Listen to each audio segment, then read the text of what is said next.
Welcome, mortal kind, to Quest Accepted. I never left. I've been here the whole time. Been here the whole time. We get to start over, and with a VOD, we just get to cut from previously before. Hell yeah. So the magic of editing and hey, and yeah, I see chat starting to pop up a little bit more. Yay! The viewers. So yeah, finally they can hear us. Wonderful. Welcome back. Welcome to session 2 of the Sagen campaign, taking place in the land of Sagen in the world of Teslam, homebrew world that thanks to these wonderful people, I have been able to develop a little bit and explore you guys and your stories, which I'm super excited about. Are we gonna go through everything again? I guess we should. Yeah, right? just quickly. Just yeah, we'll go fast. Steve, thank you again for letting me take over Steve's quest for the Thursday that you were out. Happy to do it. It's okay. It's our quest, comrade. It's our quest for freedom, which we'll be doing that hopefully in the future. I played Diablo for freedom 4 or democracy. Democracy. And stay tuned. We'll incoming. I played Diablo 4 with Lady, our first live guest, which is pretty awesome. Didn't really realize that until much later. And this Thursday, you're coming back with The Witcher, correct? Yes, Witcher 1, Episode 2, What Hijinks Are in Store. I'll try to do a little bit more deep diving so that way I can have a faster, more engaging story for you guys than me just running into walls. Running into walls. Running into walls, I think, is entertaining. The champion of gamers will play The Witcher 1 tomorrow. On Thursday. We must make this T-shirt line, Champion of Gamers. Tiff, you want to hit our socials again? Yes. So you can find us on Instagram and TikTok at Quest Accepted D&D. Been posting lots of fun clips from our first campaign, or the first episode of our first campaign. We are also on Twitter at Quest Accepted Indie. And if you have any art that you want to send our way, we'd always love to see it and share it. We will also be on Spotify at PodQuest Accepted, but that isn't happening yet. But just stay on the lookout. Excellent. And also, what's not happening yet, but hopefully soon by the end of this week, we're going to have a community Discord that we're setting up. I'm hoping that by Friday it'll be ready. Maybe we'll see. We'll make an announcement next Tuesday. We'll find out by next Tuesday. So I'm still learning that. So, do we have anything else? If you didn't hear me already say it before, episode 2s of the prequels are up. Everybody's Hazel, Shun, Sabhir, and Vagari going through Teslam, going through hijinks and mysteries and getting you all to hear. So go check those out on YouTube.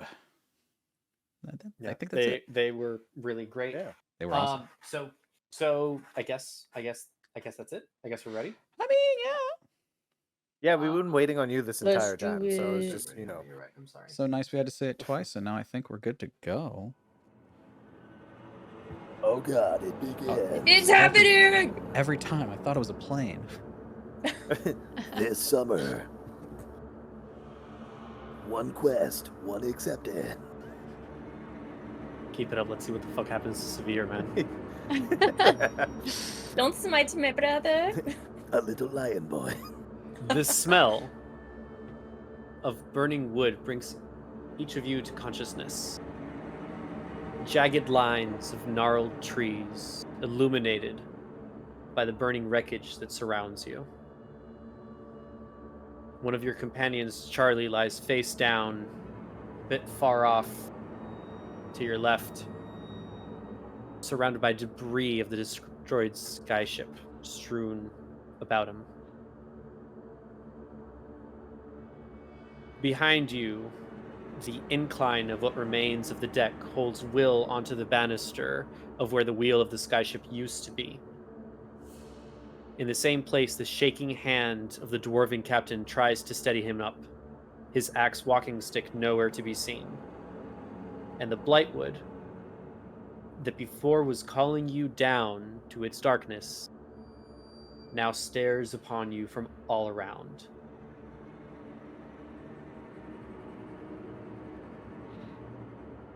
The scene is yours.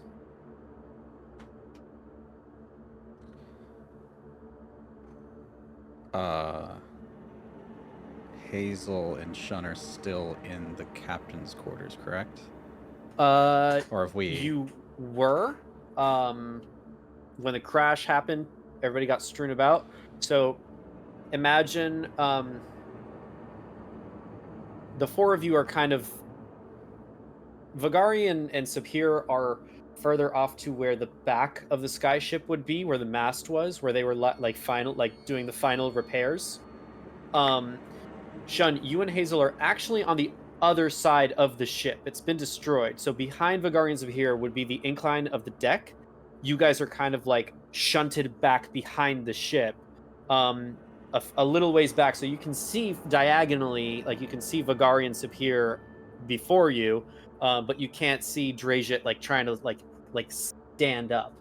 Sabhir and Vagari, you guys do see this if you turn around, and then as I said, Charlie is off to your left, and Will is like right next to where the captain is on the deck of the skyship.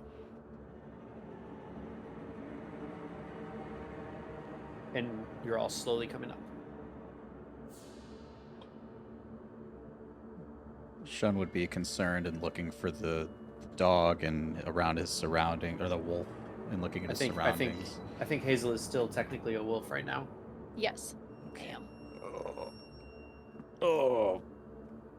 How are you feeling, puppy? Hello?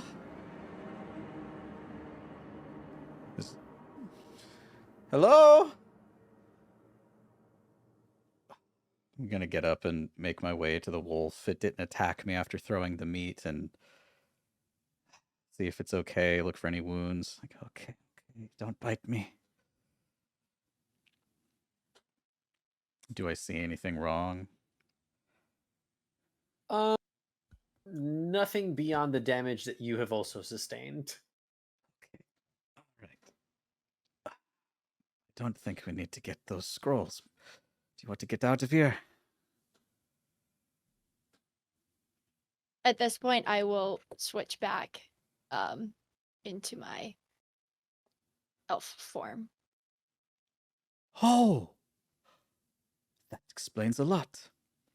Okay, sorry. Now I know. Oh, no, it's fine. You know, I didn't mean to startle you. I was just trying to make sure, you know, you were okay. Uh-huh. Noted. Let's go check on the others, shall we? Yes. And make our way up to the top, or outside. Yeah, you just go around the back, kind of circumvent the rear, the aft part of the skyship. Vagari and Sabhir, you two are coming up to consciousness as well. Were we thrown about since Vagari and I were by the one of the masts? Yes, you were thrown about. You were on the starboard side of the ship, the right side of the ship, as you guys are on it. You started stringing some of the masts. You started getting that ready, and then the ship collapsed. Actually fell. You guys were flung forward, so you're I would say like 40 feet from the main wreckage. And yeah, you guys can stand up, and after a little bit of getting your bearings, you will eventually be able to see Shun and Hazel. But before that, the scene is yours. Sister! Vagari, where are you? Yeah, I'm right here. I'm sorry, hoisting those new sails was clearly in vain. That might have been a bit of a task to take on my own.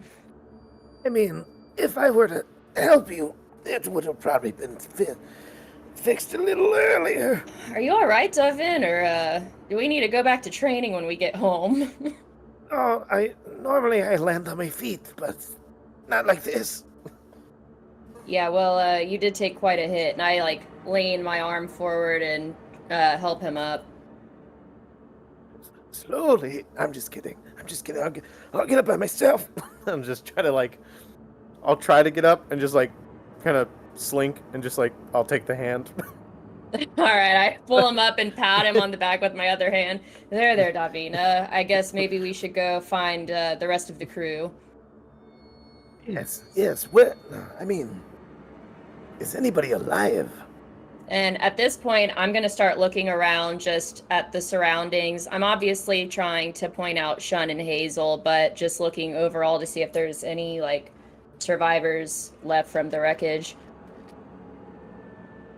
Yeah, so from behind you off to your right, Shun and Hazel are kind of coming around, limping around the side of the sky ship. Off to your left, a bit of ways away, is Will. He was the guy that you know to be the navigator and the guy that was tracking Mercury, the person who you're supposed to rescue. Excuse me.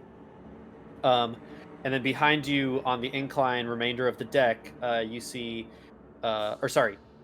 Charlie is the navigator. Will is on the deck where the wheel used to be, and you see Captain Draget there as well. And they're alive. Or they're dead. Make a perception check. That is a 13. 13. Hard to tell. Charlie is breathing a little bit. You can kind of see the rise and fall of his chest. It's really hard to make out for Will, but you can definitely see Captain Draget, like his arms shaking, trying to get himself to stand. All right, I run over to where they are. There. Now, don't overexert yourself. You've been through quite a bit of trauma, and I pull out some water and pass it to him. To Captain Draget? Yeah. He kind of rests himself down a little bit. Thank you, lass. I appreciate that. And he just takes the wineskin and just takes a swig. We got to help the crew out. And we got to prepare. I'm fine. Help him. All right, so Davin, do you have any medical supplies on you by chance? I mean, maybe a little, but I don't know if I can help him. And I'll point to Will. And I'm assuming he has a broken leg. He has a broken leg. Yeah. I can stop the bleeding. Yeah, I think All maybe right. at the most that and wrap it. And I pull out, I think I have some maybe rope or something. Maybe not rope. I don't know if I have anything. Basic supply. So before you guys left the Ague Citadel, you guys definitely were given some materials, some supplies. So you have basic medical supplies, basic foodstuffs.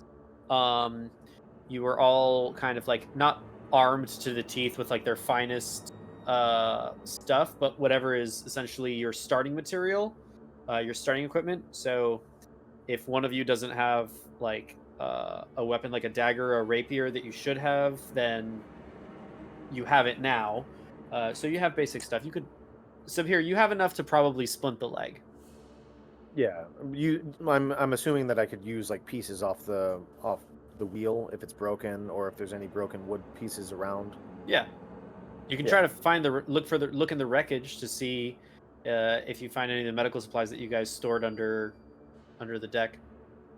Perfect. While he's doing that, I've been jostling through my stuff and I find a bedroll which can double as a stretcher in an emergency. So I'm going to look around for maybe some thick twigs or something. I can rope them off so we can grab him by the corners and lift him up to carry him. Sure. Make a perception or investigation check. Actually, no, this is easy enough. Yeah, you're in the woods. You can definitely get that. Okay, thank God, because I rolled really bad. No, you're fine. I mean, you're in the woods. You're fine. Sweet. If Just if twigs I know everywhere. I that- can't find any. It's also a huge. There's just trees, and you're like, nope, not here.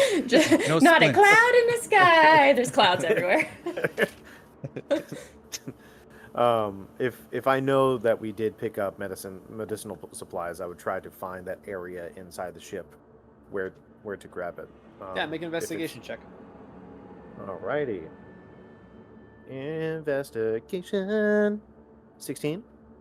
Yeah, sure. You definitely find basic medical supplies, bandages, things that you could use to splint, basic salves, things like that. Nar. So I go over and um, I go over, I grab that stuff, I bring it back to Will, and I'll start like, You know, setting a leg is usually super painful, and it would probably be better if you were to, maybe get something off your chest and maybe say a little bit more than 3 words. I'm While we're doing this. okay. Okay. Oh. All right. We're up to 5. We're up to 5. Let's and as I'm grabbing the leg and just kind of like being nice with it, So, why are you sorry?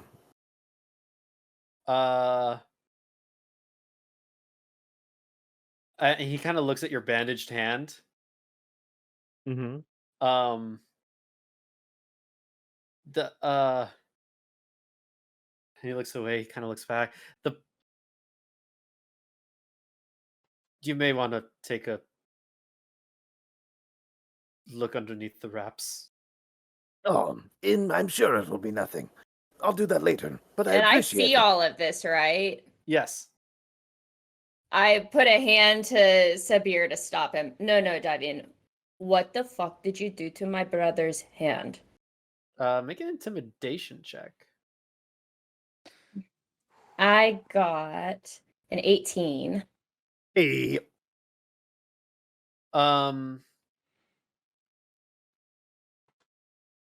There's definitely marks of like parts of his shirt and stuff that are kind of like stained with blood and things like that. His pants were not previously stained in any form, but now they are. I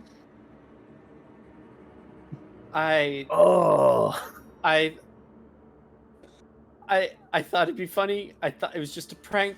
It's just meant to be a prank. The salve that I helped him make before we took off was just, we were supposed to be in the air for like 2 days. We weren't supposed to be crashing on day 1. It'd be fine. Get to the point. I used something to desensitize his hand and kind of mess with him a little bit when I saw that he needed an ointment for the entire hand. Davin, unwrap your hand. Oh, just 1 second, and I'll fucking just like, and like just full strength, just tie the splint. Sorry. In order for it to just really set right, you just gotta keep on strangling the leg. Davin, I don't think that's tight enough. Oh, do you want to give it a shot? Well, we can ask Will some more questions. Yeah, I would love to. Anything you want to ask Will while we're here?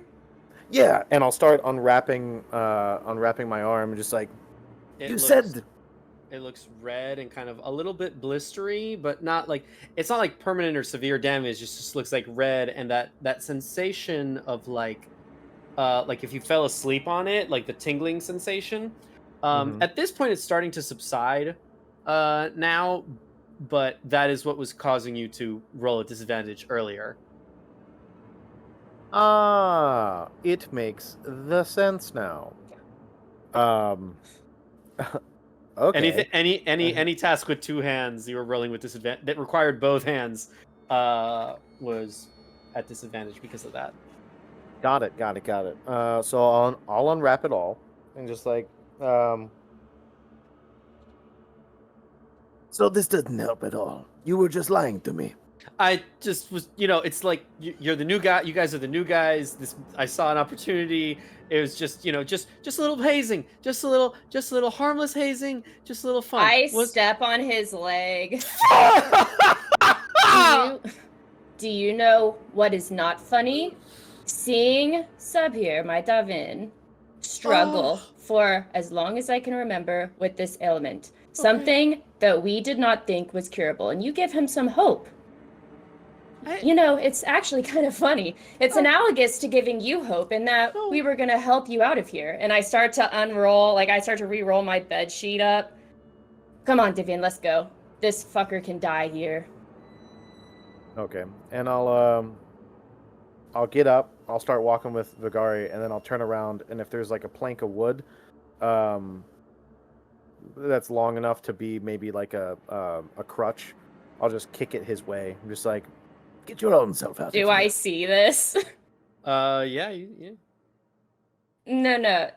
Davin, we don't help assholes. And I kick it even further away, so he has to at least crawl to it. Shun and Hazel, you guys both have seen this development, and you were privy to the entire conversation of what Will had done. It was just a little prank. I have a real solution. Not a cure, but I can help. Like I know how to fit. And then you just see like Captain Drage's like big like dwarven hand just like land on his shoulder. And he just like he like kind of shakes off a little bit, takes a few steps and grabs the what could be used as a crutch and just kind of hands it to Will.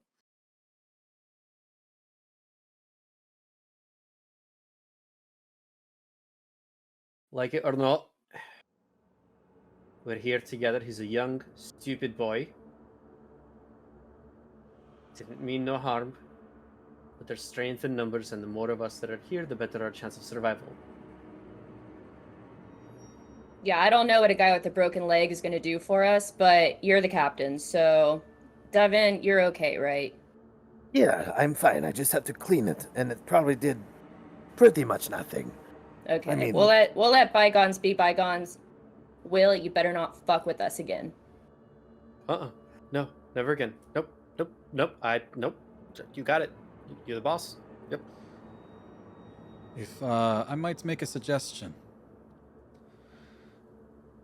My mother, when I was younger, used to say that during times of hardships or strife amongst people, the best thing to do was share a meal.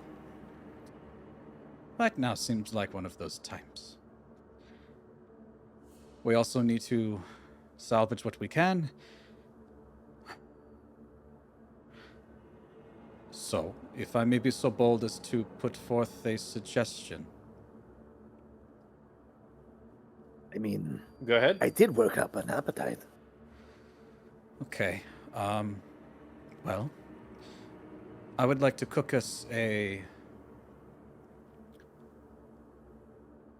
meal from my home, but I need some help. First, I need Hazel, Sabhir. Gather what you can. We need fresh water. We need supplies, weapons if we have them. Anything, the medical supplies. Get what has been salvageable.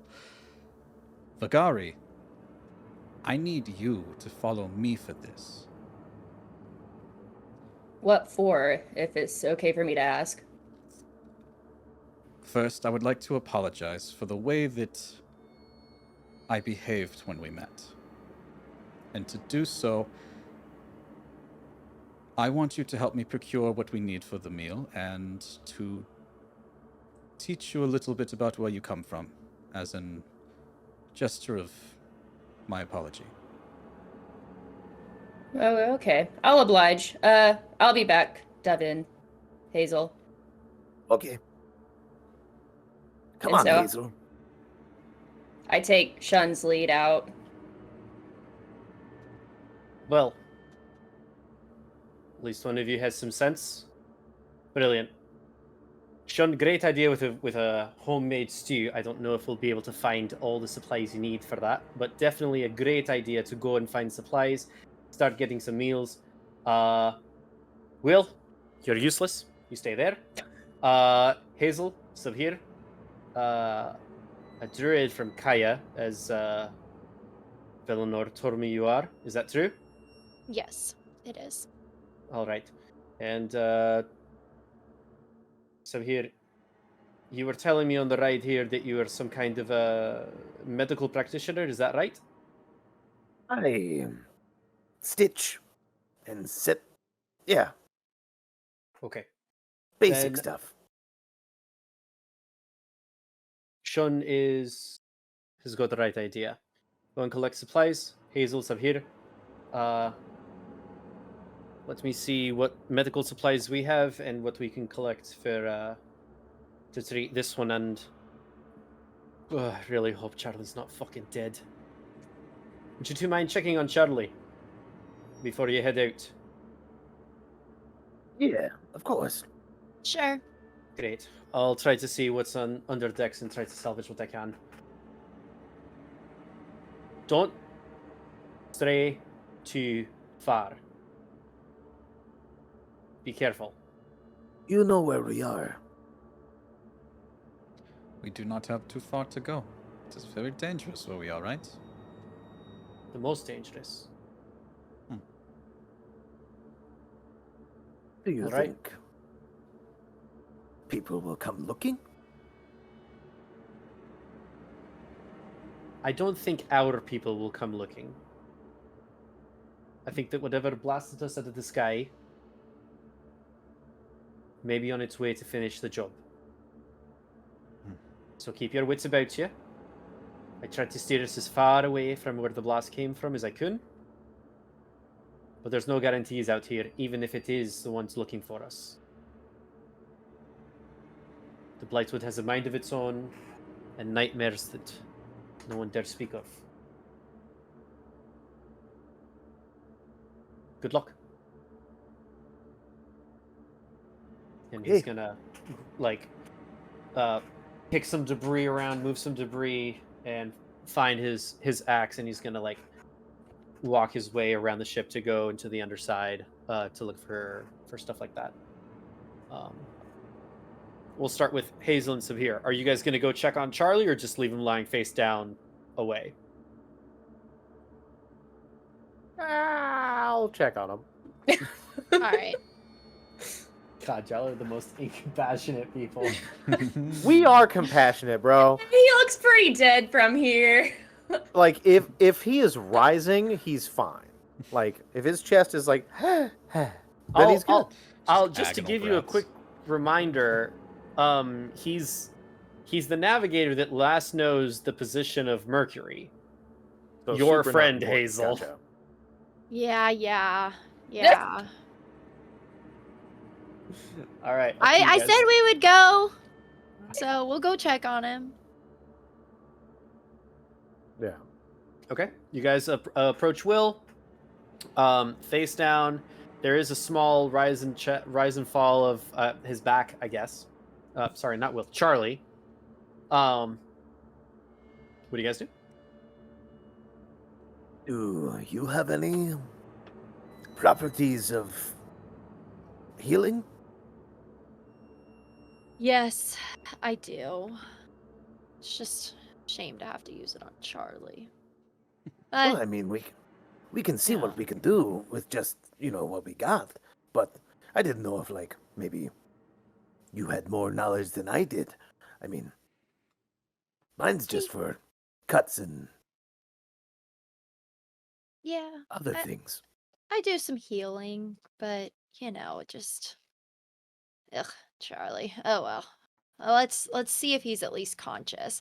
I'd like to reach down and lightly shove him to see if I can get any response from him. Yeah. You get a. All right, good enough for me. I'd like to shove him a little bit harder to see if I can get more of a response. All All right, Sabir, I think he's fine. Charlie, get up. I like to climb up from the top ropes and just give him a good old 1-2. Oh yeah. Yeah. In that case, I'll if you kicked him, then I'll turn him around to get his face heading towards us, and just kind of if there's a way to, like, press his back or stand him up so that way he's not just in a sitting up position. Yeah, sure.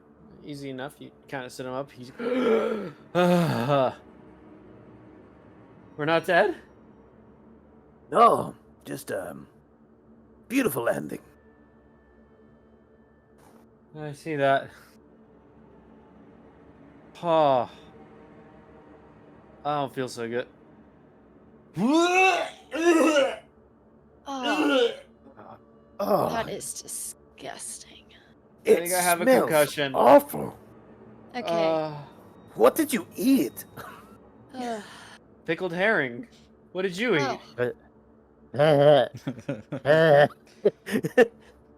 You're a tiger, lion person. Don't you like fish? Whoa. Hold on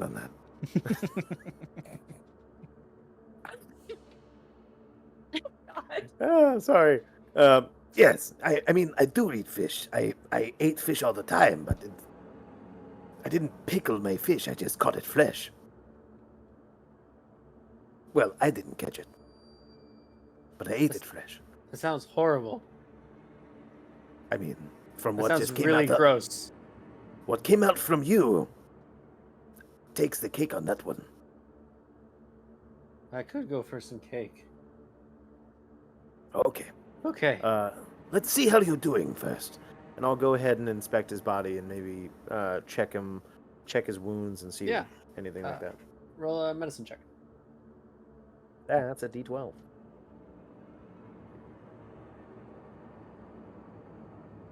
8. Kind of mangled. The moonlight doesn't quite get here, and the embers around are kind of like the shadow is all on him, so a little hard to discern all the damage that it's taken. But he seems like, barring any additional damage, he should be able to survive, well enough. Can you guys help me get back to the ship back there so we can get a little less exposed? Of Yeah, course. Can you stand on your own? Let's see if he can stand on his own. Yeah, he can stand on his own. He okay, I'm good. And he looks at Hazel like, I mean, I'm good. I'm good. And he starts to slowly limp with as much dignity as you possibly can towards the ship. wow. I just, I thought he said he was concussed, but then he walks. He must be fine. I don't know what happened. And as you say that, he just bump falls over. He's like, I'm fine. I'm fine. And he just starts to drag himself a little bit. On that, I'll just run up to him and I'll pick him up and I'll put one arm over and just, Hazel, you coming? Yes, I'm coming. And I'll kind of walk to the other side and kind of attempt to help hold him up a little bit.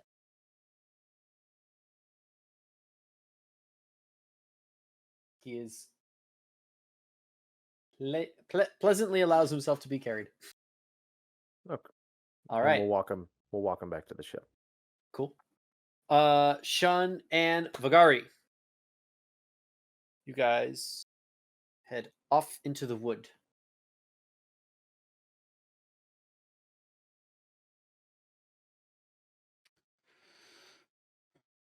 As I said, I am sorry for... Sorry. I love your timing. That Sirenscape beat, though. I'm like, the birds out here are very strange. Wait, I didn't Yes, say aren't anything, did they? I? Did you see that giant yellow one?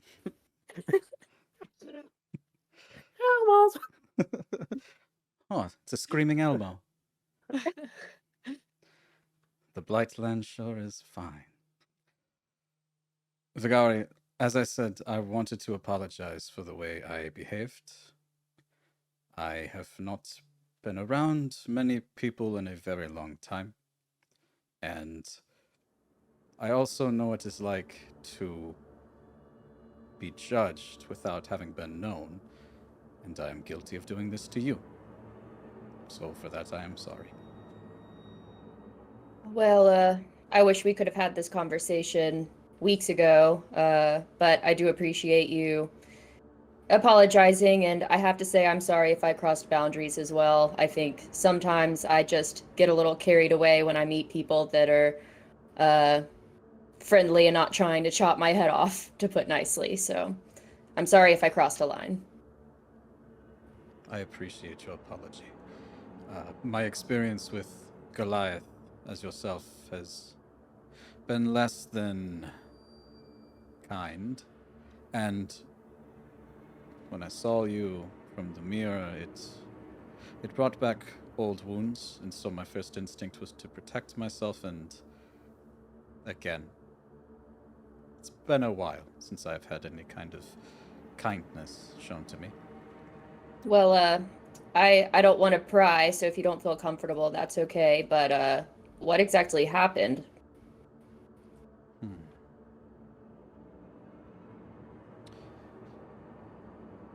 This trip must focus on you. I promise I will tell you this story another time, but I want to teach you about where you come from. I've been waiting for quite some time, so if you have anything, bring it on. You said your parents are from your school? Yes, they haven't told me much. We were taken to Alcoot back when I was a baby. I can't even remember. I don't even recall anything about Joe's school, but they tell me that it was a nice place and they all got along, and that's why I'm trying to go back, or at least find an area that sounds as pleasant as the one that I was raised in before I was taken.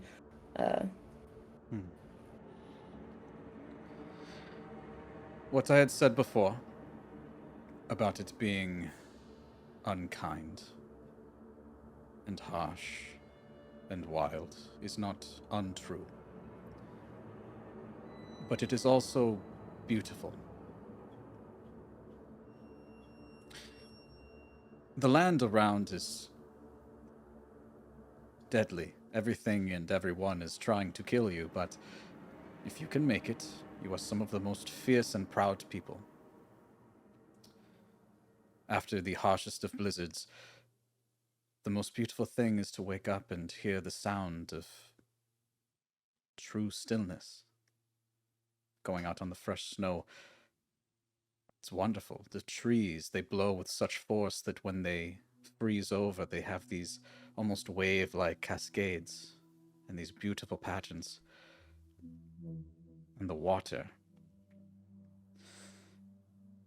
I am a fisherman by trade. I've worked many jobs, but I was never so happy as being out on the waters of your school. The oceans were so blue, and there was so much to harvest. The fish, even the land at times, when we had good seasons, was plentiful for us. We had many people come in to trade and tell stories. You would have loved the dining halls, the massive, massive dining halls. Inside, the smells were overwhelmingly powerful, with great food and laughter and cheering of conquests and battle. I never got to go inside, but from what I heard and could tell from the inside was amazing. But while the Goliaths are brutal, they are also a very proud people. And you should be proud to be a Goliath.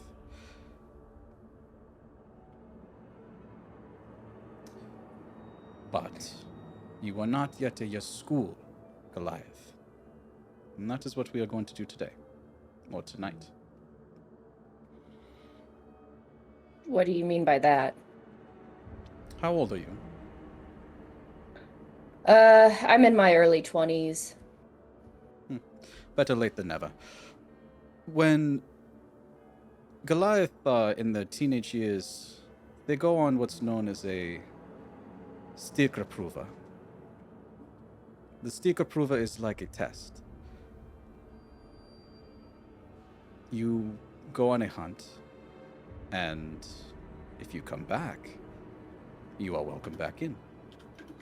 If you don't, it is because you have died, and you are not worthy to be part of the tribe. we are going to go on your sticker profile. I like it. And I throw my axe over my shoulder. I have to say that before we go, you talk about how, there's death all around, and you felt some peace when you were fishing, and that's something that I'm looking for. Whenever I was in combat with my Davin in Alkut, and we were gladiators for some time. I mean, we were surrounded by death. Outside of the Colosseum, I faced death practically on a daily basis, and not to get into my history, but it was tough. And there were nights that I would sneak out and lay on the rooftop of the Colosseum, and I'd look out at the stars and think, I'm at peace. This is where I belong, and I'm okay with that. And it felt peaceful, but not to the extent that you're talking about, because as I'm at peace or trying to find tranquility, I can hear people getting bludgeoned to death 2 feet below me. And so I would like to feel peace, the true kind of peace that you're talking about. I've felt some pieces of peace and hope, but not one where I feel truly free, right? I don't know if that really makes sense to you. And with what my parents had told me growing up, it seems like even though they had their struggles and maybe they were proud people and that came off a certain way, they had that. And that's what I'm trying to get back to. So on that note, if this is what I need to do to prove myself as a Goliath, tell me what I got to do to get the job done. Excellent. We need to find a bear. And you want me to just slaughter it? Yes. But typically, it is done in a warrior's fashion, so I've never been on a sticker prova. I am not a Goliath.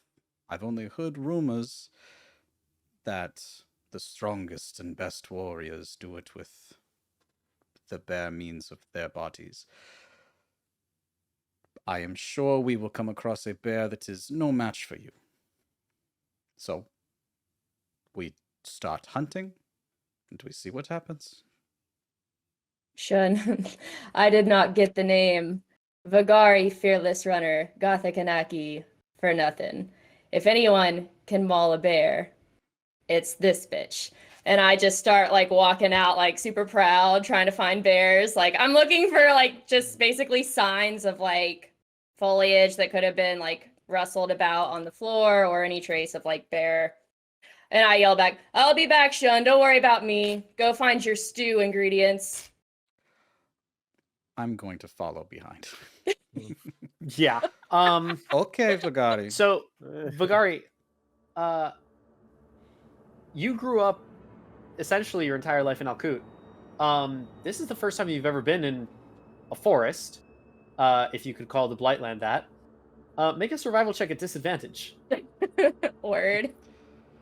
Just like, That would be a 10. 10. Do you have dark vision? Not that I can see. Yeah. I don't think Goliaths get dark vision. Is it supposed to be dark outside? It's night. Okay, because I do have a torch, if that is helpful. It's the middle of the night, and only one of the 2 moons is almost full. There are trees that kind of block out the majority of the sky above you. Between the branches, here there's a combination of arboreal and coniferous trees. So you do see, kind of like breaks in the canopy and see kind of like the stars scintillating in the sky, but only lightly and just barely any of the moonlight gets through to the bottom. 10. Here's the other thing about the Blightland. Actually, make a history check. A 0. What do you know? These are trees, and this is grass. Yeah, I've seen that stuff before. This is new. Watching Vagari kind of flounder a bit, just like Shun's just going to close his eyes and taking a deep breath, trying to smell out any particular sense. Make a around. survival. 13. Slightly better than Vagari. You do see that there are eventually, as you're walking through and kind of like following behind, just keeping an eye on her, getting through the wood and just kind of like, you know, trying to move some bushes out of the way and all that. You put your hand to still yourself on a tree, and there are you feel like jagged like marks in them. This is kind of taking you like half an hour into the walk is when you first feel this. You kind of like feel it, look over a little bit, and you can actually see kind of like a bit of a paw print. That it could or could not be a bear. You're not sure. Yeah. Vagari, so I do not know if you're familiar with tracking, but this is what we call a sign. And I'll rub my hand against the scratches. This could be a bear, or it could be something much worse, or something not that bad with just really sharp fingers. And I feel it. And as I'm feeling it, I kind of look up. Whoa, look at this sign. And I pull a leaf off the tree. Fat grass. I didn't know grass could get this fat. Yes. Yes, Vagari. That is fat grass. So this must be a sign too. Maybe this tree needs to go on a diet. And I like chuck it and I keep walking. And you can tell like my walk has gone from like super intimidating, let's go like kill a bear, to, oh, look at all the stuff in the nature. Look at all the fat grass. What have I done? We're gonna cut to Hazel and Sabhir. You help Charlie down, lay him next to Will. From under the deck, you can kind of hear Drajit trying to go through stuff and just cursing and like the mess and all that. What would you all like to do? You were charged with finding other ingredients for the stew, and once Drajit takes kind of like an inventory of what you guys have, he was going to give you guys kind of more instructions. Are you guys going to wait here, talk to Charlie, Will, start going off exploring, or help Drajit, or just wait for him? Or another option. Would like to ask Charlie about the last time on the locator where he saw Mercury, to see if he can tell me about like her location. Go ahead. Ask him. Okay. All right, Charlie. Well, got you back here, so you're welcome for that. Thank you. Now, can you tell me the last that you See, I told remember she likes about... me. She's helping me out, saving my life. Okay. Do not talk to Yes, the liar. I do. Can you tell me about Mercury's whereabouts right before you dropped the locator? Before the attack made me drop the locator. I didn't it was yeah, no, of course. We were... Not you. No fault of yours. Well, I mean, it happens, Mhm. And he starts to kind of look around and grabs grabs a piece of wood and like tosses it and tosses it and tosses it. Grabs another one, looks for it. There we go. And he like pulls it, and he kind of like hoists himself up and kind of kneels down. He goes like, "Okay,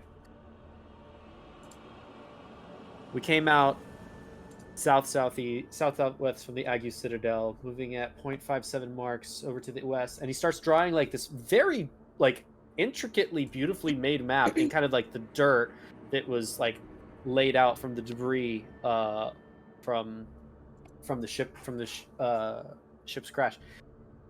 And all right, once we tracked over the deadwood here, this is the path to Auntie Liz. Don't go there. This is where the tracker dropped. She was at northeast here and started tracking northeast-east. Say about 12 degrees off of where we were originally on our path. I really don't know the bearing that we fell in. If we have some kind of lodestone or compass in the debris, I could probably get a better idea of where we are. But given our trajectory, and I don't have the sun at the moment, but I would argue that way. But I can't be 100% certain. Well, thank But you, if you were Charlie. to have the sun, would it be better? The sun would help a lot, and getting rid of some of these trees, I could actually use the stars to kind of figure out exactly what our bearing is. But this far underneath the canopy, I don't know how much we could actually glean. So we just need to survive the night, is what I'm hearing. That would certainly help. Well, Hazel, would you like to go find these spices and maybe a camping spot? Yes, I think that's a good idea. I And don't think it is safe to stay here at the ship crash. All right, let's go look for a new campsite then. We can do both and report back, but okay. Alright. And Charlie, Guys. do not talk to the liar. Sure. What's he talking about? I don't want to talk about it. Would you lie to him? What would you say? What'd you lie about? I don't want to talk about it. Did you piss yourself, dude? We fucking crashed, man.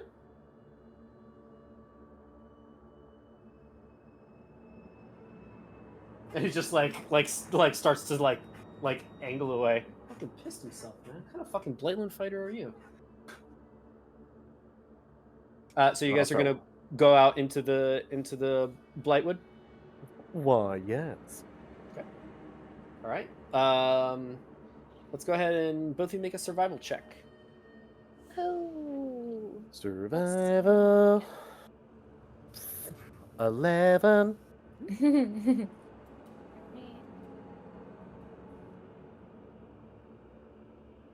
19. 19. Okay. Sabhir. Oh, sorry, Sabhir with disadvantage. My bad. You've never been in the woods, in the forests. It's only fair if I make Vagari roll with disadvantage. I got to make Sabhir roll with disadvantage. I was thinking he doesn't have dark vision, but I was like, maybe, I don't know. 7. Fair enough. Sabhir, you start walking back towards where like the crash, like the wreckage sort of remains from the ship, like the trail that it like when it fell and like moved. And Hazel, you just like see him walking towards like everything's destroyed that direction. Makes no sense. But your keen sense of smell and hearing indicates that there might actually be some flowers and a stream about, I don't know, a couple 100 feet in orthogonally to where Sabhir is walking. Sabhir. Oh, yes. I mean, yes. All right, come on, follow me. And I'm gonna start to make my way over to where I think the stream is. Gotcha. All right. You guys continue walking. Sabhir, what are you thinking in this particular moment? In this particular moment, I'm probably thinking of when is the next chance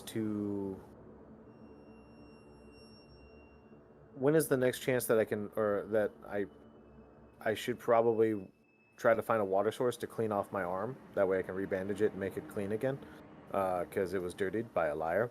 And then the next one is probably to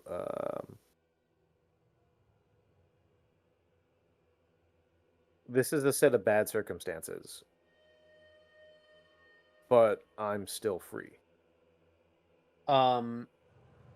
Hazel, you don't necessarily hear his thoughts, but you gather this sort of feeling of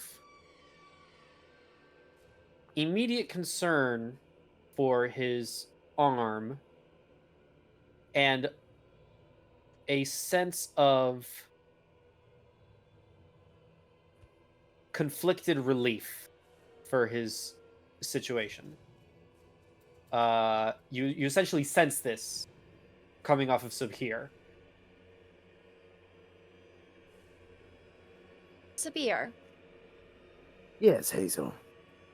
I think that up this way, if we go and find some fresh water, we'll be able to collect it and take it back for the stew. But maybe also you could wash your hand off. Oh. Yeah. No, I mean, That you would be don't have great. to. I was No, just thinking, you know, might help. It would. Thank you for noticing. It's kind of been on my mind ever since Will. I don't know if you know, but basically he pranked me. Or hazeled me, whatever he said. Yeah, I heard a little bit of that when Shun and I were walking up. I cannot believe that he did that, honestly. You're It's nicer okay. than I am. I would have broken his leg and then just left him there. But I did. One of those things was already done, so I tried to leave. well, true. You know, I mean, his leg was already broken, but I would have, you know, broken it Broken again. the other one? Yes, that would have been a good idea. Oh, I mean, you could Payback. easily break it in another spot. Now that it's weak, you could.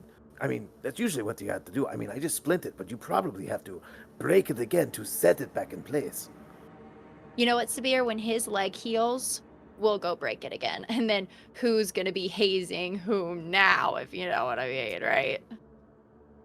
I mean, it would be funny. Yeah. It would be fun.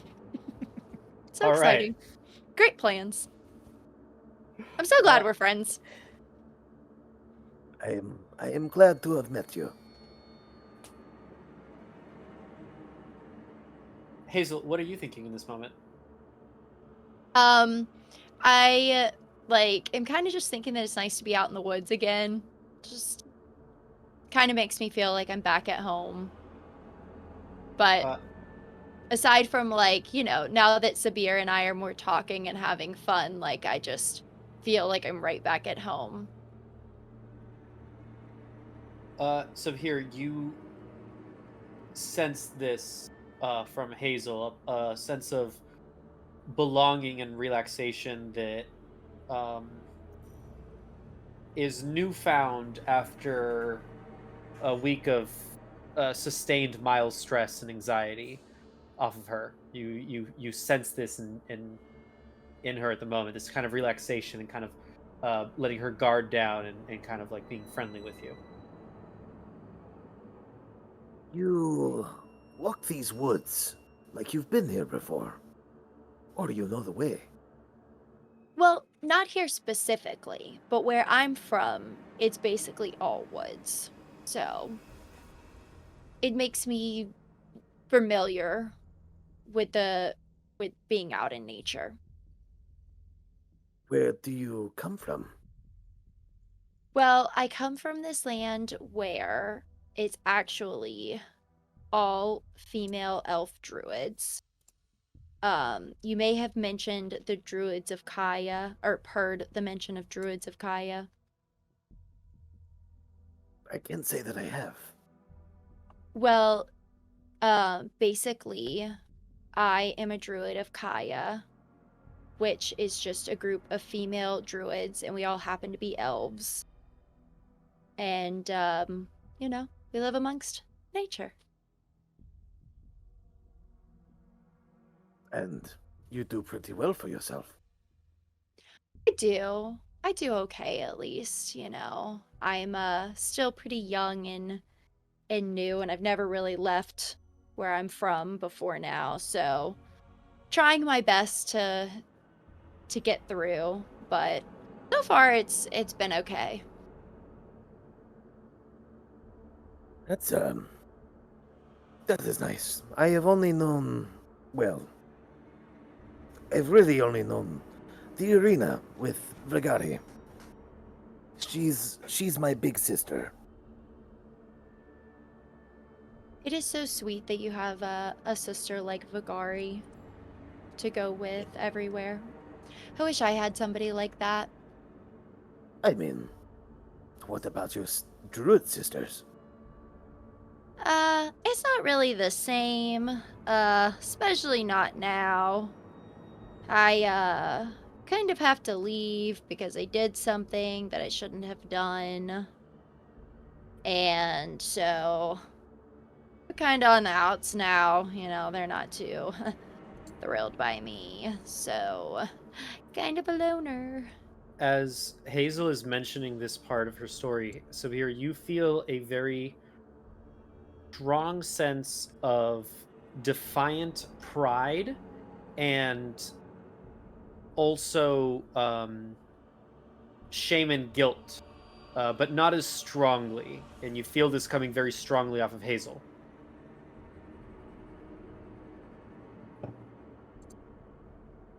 Huh. Okay. You both continue to walk for a bit longer, hearing the stream starting to come into earshot, and then what's your guys' passive perception? Mine is 13. Mine is... No, it isn't. Oh, passive perception, you said? Yes, yours is 15. Sorry, 15. All right, and Hazel's is 16. Oh, there it is. Yeah, 16. You can actually, Hazel, you, and then immediately Sabhir right behind, you see the start to see kind of like the reflection of the moon in the water ahead of you, showing the indication of a stream, a very small stream, and then just beyond that, in the woods, you start to see a little bit of light, and you get this sensation that by that little light there is a great deal of stress and pain and frustration and fear, and just like all you can hear, you don't hear the word, but you hear and feel this kind of scream for help and a need for rescue and assistance immediately past the stream. We're going to keep that in mind as we turn to Shun and Vagari. Sorry, we were having a little technical difficulties. I think I fixed Yeah, I've noticed. Is everything okay on your end? it. Everything's good on my end. Everything seems to have calmed down now. Yeah, I think I fixed it. That was Okay. weird. Sorry, guys. Cool. We were having too much fun. It was overloading Yeah. the I was system. getting so excited. Yeah. Okay. Shun and Vagari, let's have both of you do survival checks and perception checks, and tell me what you guys rolled each. Perception first. Hell yeah. 14 and 19. 14 for perception, 19 for survival. Okay, Mhm. Shun? 18 for perception, 21 for survival. Okay. You Dang, both... son. Dang, Shun. Dang, Shun.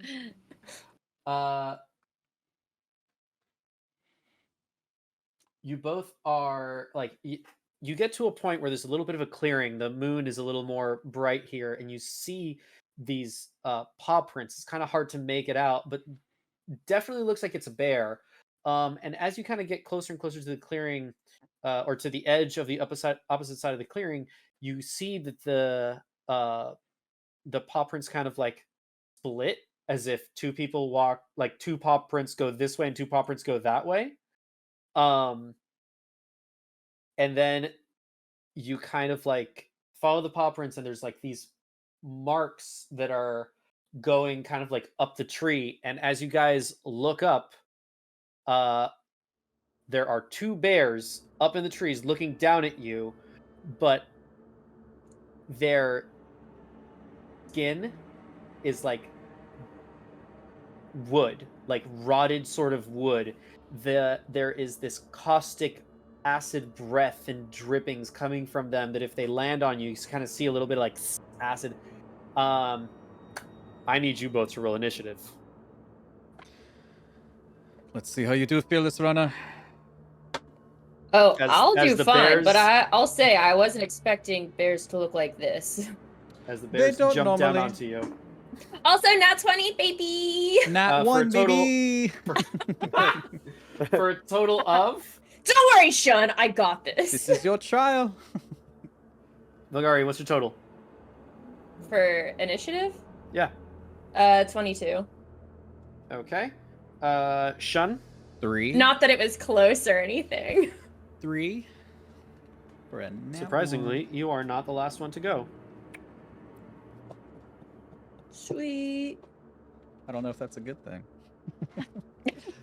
There's a squirrel that's actually really intent on watching, throwing nuts. All right. It would be a good flavor. We're going to cut back to you real quick in a moment. Hazel and Sabhir, as you guys approach the stream and you see this bright light and this feeling of crying and help and despair on the other side of the stream that you guys reach is just very, very narrow. You guys could just easily step over. As you guys kind of come closer to that clearing of where the stream is, you see this like snake looking thing that's set on fire, and it looks like it's like biting at like this sort of like these mushrooms.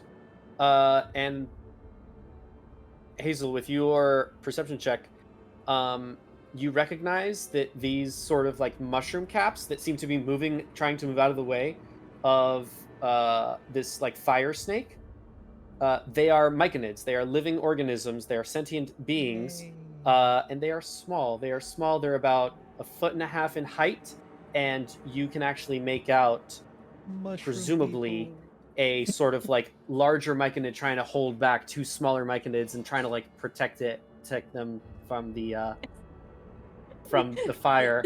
Sorry, Shun, snake. you were in the wrong group. Let's have both of you roll initiative as well. Do whatever you have to save these little beans. I mean, I am a Mushroom cat, so people. I love little diddle-oo, mushroom diddle-oo, people. mushroom people, diddle-oo. Oh my gosh, I dropped my dice. I was over here like, mushroom people, mushroom people. My mind immediately went to Smurfs and how I'm a cat. Gargamel. All right, what'd you guys roll? May you thrive under 16. 11. Okay. Mushroom, snake. Snake, I was this snake. close to being a mushroom man. You could have. Could have. You rolled what? What was it? 11? So here? Yeah, 11. Just because you're a fun guy doesn't mean you are a fun Fun guy. guy. Okay. And that is that. Cool. So we've rolled initiative. 2 bears jump down on you, Shun and Vagari. Hazel and Sabhir, you see this fire snake kind of like attacking these mushrooms. We're going to go to break real quick. Nar.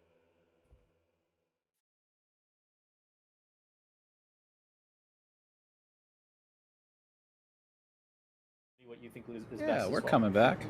All right, fair enough. Hello! Hello, everyone. We're just gonna chat for a bit. Yeah, while everybody else is still on break, we decided to stay here and hang out with you guys. Thank you so much for your support. Hello, Pink Floydian Pig, which now I know that's how you pronounce that name, because that makes perfect sense. But you're still Pink Floyd Ion in our heart. In mine, specifically. Oh, I do like your haircut, Matt. I like that fade, bro. Isn't it super clean? Very Thanks, stylish. Like, y'all are all having such a good hair day. I told Oh, my I told my hairstylist, I was like, hey, can you make me look halfway decent? And she was like, oh, I got you. And I think she did well. Oh, you look full way decent. Yeah. I think chat would agree. Thanks, guys. Chat does agree. So fresh, so clean. So fresh and so clean. So clean. Thanks, guys. Scale 1 to 10, guys. Let's get it up in chat. How savage does Shun look? Yeah. Let's Let me smolder. a little bit. Thanks, guys. This is doing everything for my confidence. From 0 to Yes. blue steel, how sexy is Matt? Our production value is as fresh as Shun's cut. Let's go. Yes. Bro, are they hearing us? Looking good. Yeah, have you seen us? You should see it before this total shit show. We're Yeah, like, what are we doing? Yeah, they're hearing us. We decided to go while you guys were still doing your thing, we were like, yeah, let's just interact with chat because I wasn't planning on moving anywhere. Oh. Yeah. Screw the intermission. We're gonna engage. Engage, Cage. Just gonna chill for a little bit with Hang chat. out. Appreciate Talk you with guys chat. hanging out and supporting. It's very nice to have you here. Yeah, thank you so much for the follows, for the likes, everything over on the YouTubes. Like, yeah, thank you. Thank you. We've been having a lot of fun making this. It's pretty wonderful. But chat, how's your week been? Yeah. Anything exciting?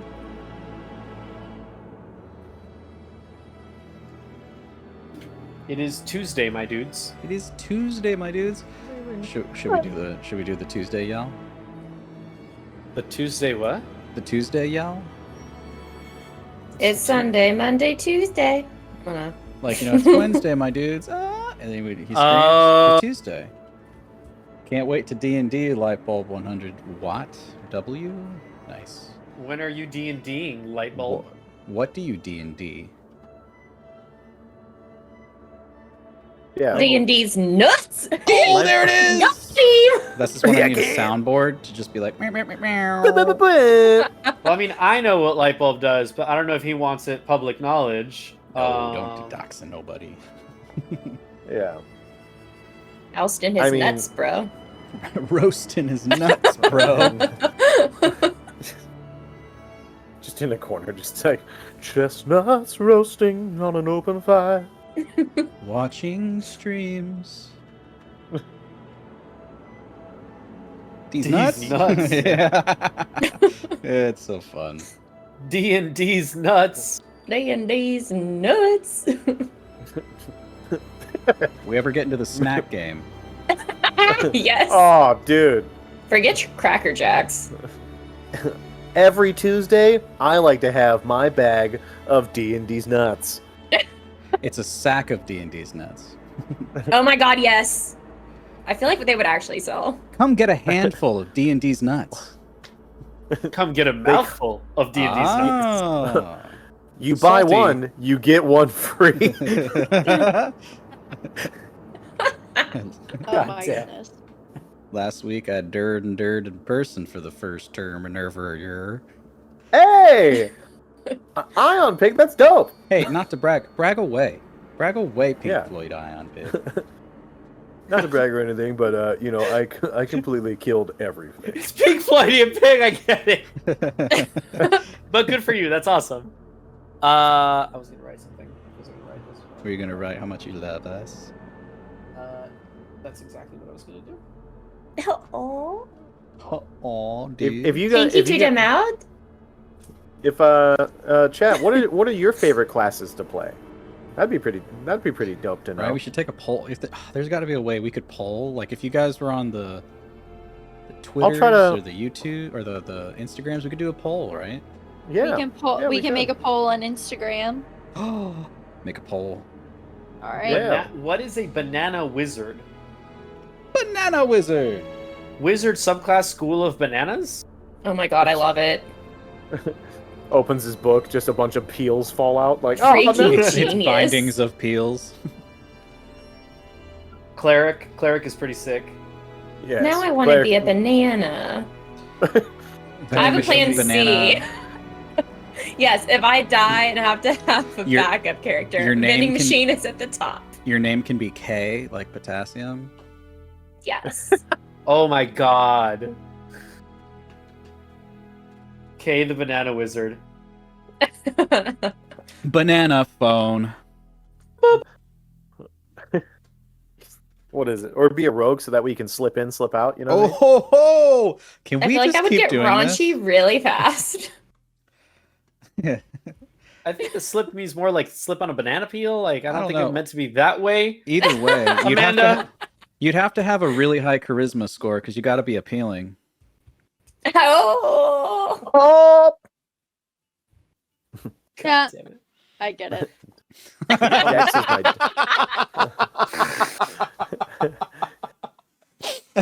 Dex is my Dex is my dump stat. So okay, I just slip. I slip on myself. Oh damn, Tiff, that got me. Fungus people are at war with the fruit people. Absolutely. Oh shit! I'm does Tesla I'm have team fruit people? team fungus, team fruit. Who you got? I'm fung all the way. Oh, Fung all the way. Pseudozonia's not in the chat tonight, but he's a fungus guy. Absolutely. Like every campaign that we've played, he has some kind of like connection with like the Myconids and things like that. I mean, they're dope. They are dope. Team Veggie. Veggie. We got a pacifist over here. I would say team fruit, but I was too into phyrexia and mushrooms. I have to go fungus. Tiffany, who are you? Who you got in this fight? I'm gonna go team fungus. Sorry. Is it a clean sweep? Steve, what did you I say? No think it. fruit? I think it Aw. is. Because I was gonna go Myconids as well. Maybe I should like switch just for funsies. Nobody's a fan of funsies? VeggieTales. That's For fungies. For fungus? For fungies, yes. for fun. Okay, I know what our next campaign's gonna be. So, how about this? You know, we side with the fire snake. We kill the Myconids. I get all their caps. We wear them as hats. They'll never see it coming. Yeah. Cats and caps. And then we'll, yeah. God, you guys are sadistic as fuck. I become a vending machine, eat all of you, and you live inside of me forever. Light Cats bulb and 100 caps. W Oh my gets God. it. Cats and Yeah. caps. All right. Are we ready to hop back into it? I think Sure. so. You're It's time to D&D. Die. Hopefully we do better than last Bears.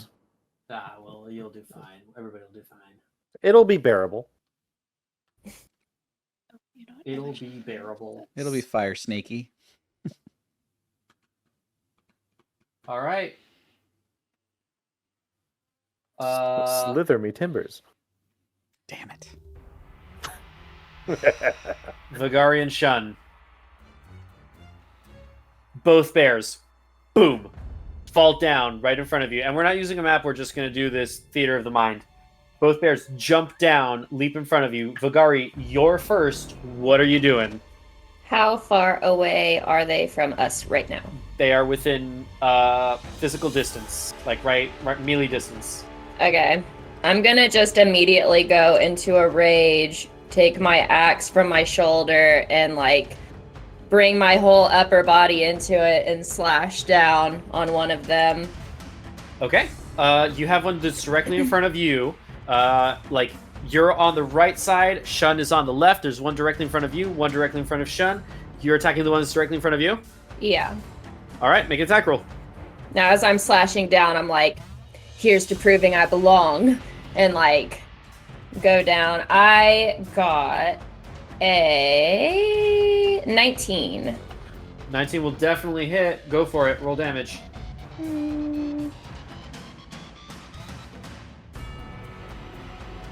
That would be a 13, but I'm raging, so 15. 15 points of damage on the first hit.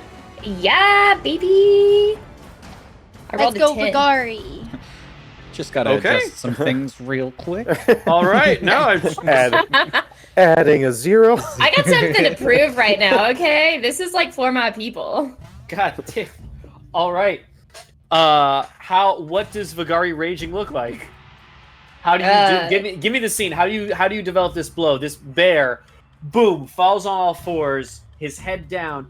He like gets up on his hind legs and just, and then what do you do? All right, so I like take a very wide stance and just like you can't see it, but you can feel this surge of energy like coursing from my calves to my quads and up toward my pecs and through my shoulders into my hands, and I'm like harnessing all this rage into my swing, and I step forward with one leg, just like super heavy-footed, stomp on the ground, and I start to swing this axe towards the bear, and I kind of go like in an upward motion, and as I'm coming up and over and twist my upper body, I just lean straight into it, and I target the bear right where like the wooden shoulder kind of like rests. I'm thinking this might be like a weak spot for it. Fair enough. You come straight down on it. It tears deep into the shoulder. Part of its arm kind of like falls off. But it's still like held together slightly. That's your turn. Awesome. That very same, actually no, the bear that's in front of Shun. Shun, your bear is going to make an attack at you. It has multi-attack, so first it's going to go with a bite. Cool. Does a 12 hit? Nope. All right. Bites down. You definitely move aside. It goes for the claw. That's a 25 to hit. A little. Ugh. Yep. And you take 4 points of slashing damage. Okay. All right. That is the bear. We jump scenes. Well, as a reaction, can I... Oh, yeah. Absolutely. What would you like to do? Well, actually, is this the same night? This is the same night. So I you cast invisibility. Well, had I done... But you... Oh, let me see, because second. you don't need to use a spell slot for invisibility. Okay, so yeah, so I want to do Hellish Rebuke. All right, it's a dex save, right? Correct. 13. DC 13. Yep. He rolled a 12. Ooh hoo hoo.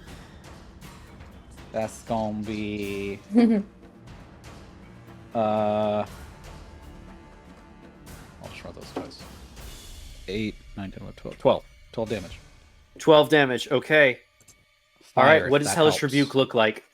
As the slash goes across my stomach, just and the light in my eyes flash a quick bright blue, and this blue flame kind of emanates from the blood out and kind of leaches onto the wood of the skin and emulates up him, and this blue flame kind of goes over the wood bear. Okay. Yeah, no, absolutely. The flame jumps onto the wood bear and it starts to make its way onto the wooden parts of it, and it rears up in its hind legs and like is just in writhing pain. We're gonna jump now to Hazel and Sabhir. You guys are on the other side of the lake, of the river, right there on the cusp, about 30 feet from you-ish. You see the fire snake. It's back to you, and the Mycond is directly in front of it. Hazel, you're up first. What are you doing? I would like to cast Thorn Whip to try and get the snake. Okay. Are you moving? Are you crossing the river, or are you like casting it from here?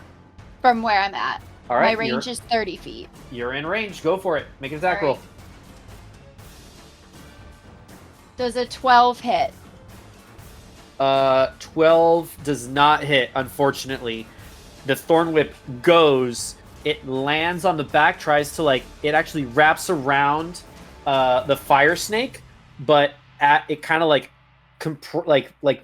flexes the muscles in its body, and you see as the thorn whip wraps around it, it starts to kind of like burn up in flames as it burns brighter, burning the thorn whip off. What else you got? That's it. All right, fair enough. We're gonna go to Sabhir. You're up. How fast is the water rushing? I mean, it's a short stream. You could very easily step over it without the need of any kind of check. But it's not super fast. But it's like if you step in, you'll definitely feel the force of the flow. Okay, but I could get over to it like within like 5 feet or whatever. Yeah, for sure. Okay, all right. Okay. I see the fire snake. I don't want to touch it. So I think I would probably drop my backpack and start like fumbling for something, and I pull out what's in my mess kit. I pull out what do I believe is in here? A bowl. Okay. And I'll run over to the water and I'll try to pick up either whatever the biggest thing. It says a cooking pan or a shallow bowl, and I'll try to like gather water and then run at the fire snake and toss it. Interesting. I'm gonna call this a dex save from the fire snake.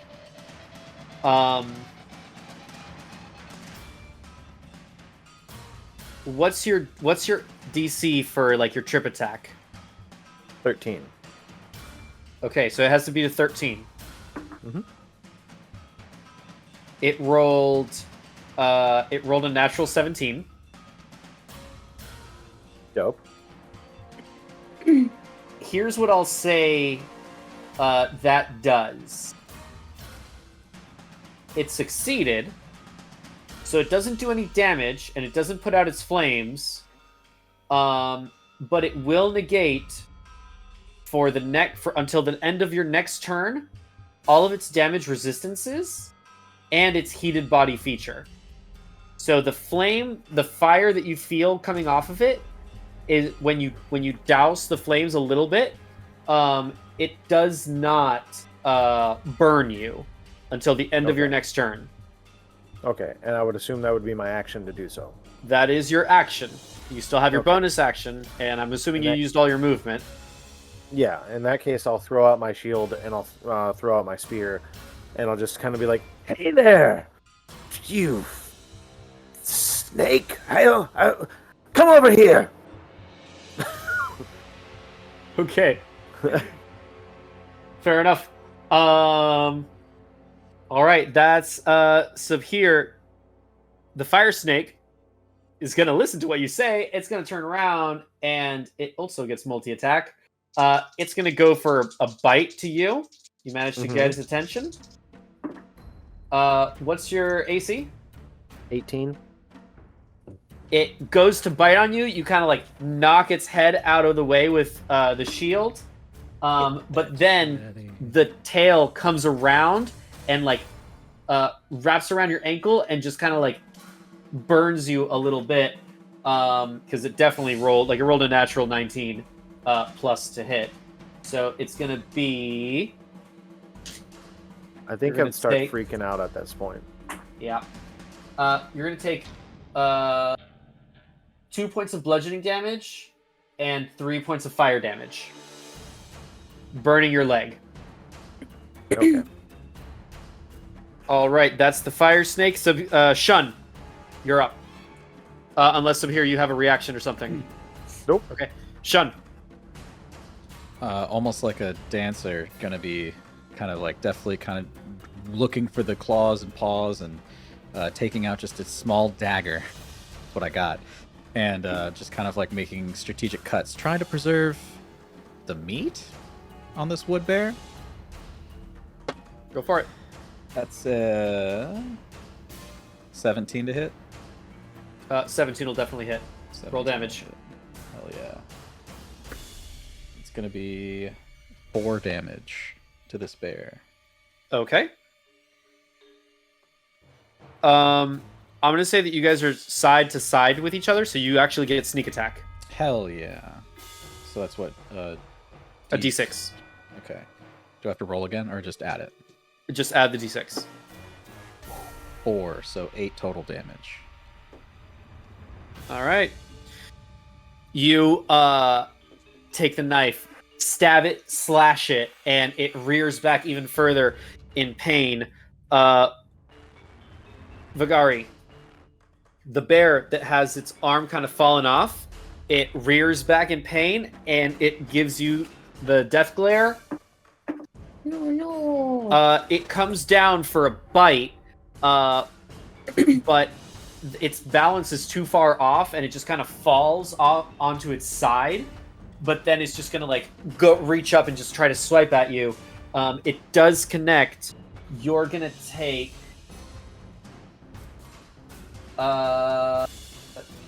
this much damage.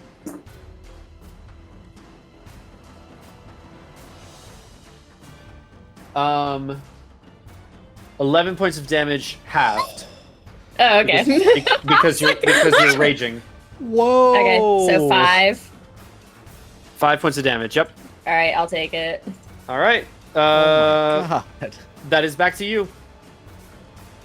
All right. After I take this slash, I kind of like run back a little bit to kind of like reassess the situation.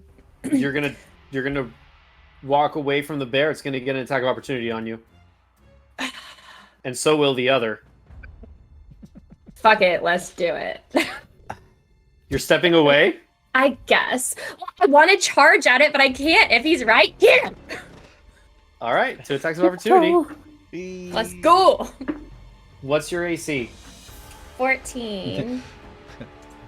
I still have a reaction, so it's fine. Vagari, you're doing so. Where did you go?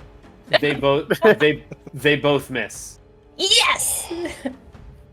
One of them, as you step back, it swipes as it falls down inside. It swipes you. It hits you, and you take a step back. It goes to swipe again with its bad arm, but it can't really like get it going. The other one next to Shun goes down to kind of like start to strike at Shun, but it actually tries to strike at you and misses both of you. So you take a step back. What are you doing? I shake it off a little. Whew.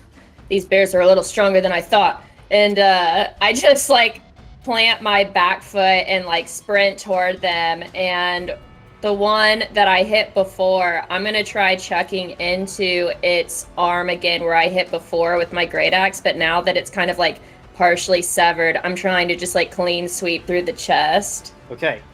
So are you making a called shot? Because we have a house rule for this. I'm Can going to give I you hear the rule gonna give before you- I decide? called shots have disadvantage, but they have an extra effect. So here's what I'll say. If you manage to hit, every attack that bear has from here on out will have disadvantage, and it can only make one attack. It can't use multi-attack anymore. Yeah, fuck it, let's do it. All right, roll with My disadvantage. first gamble paid off. Let's do it again. Question about the homebrew rule, though.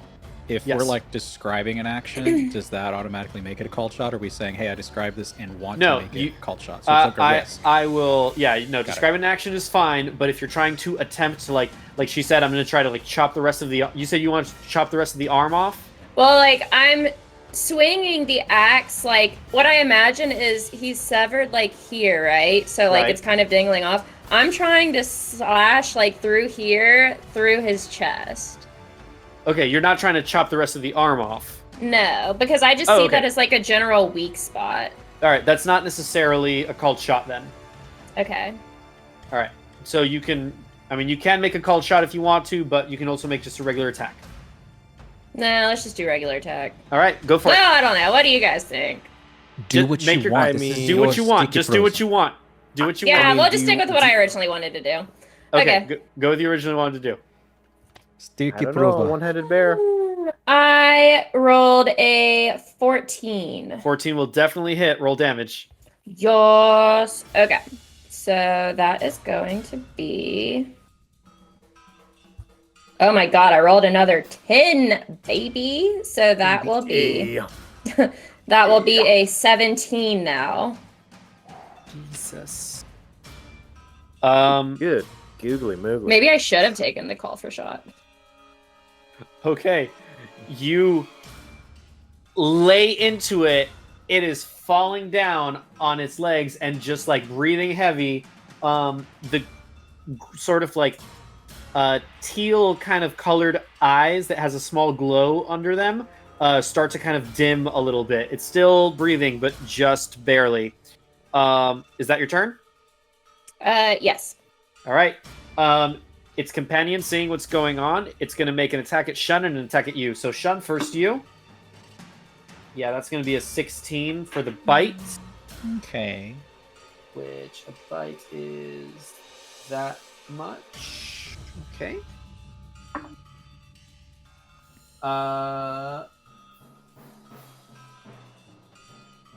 7 points of piercing damage. Ow. Ow, Not indeed. not looking good. The second attack to Vagari does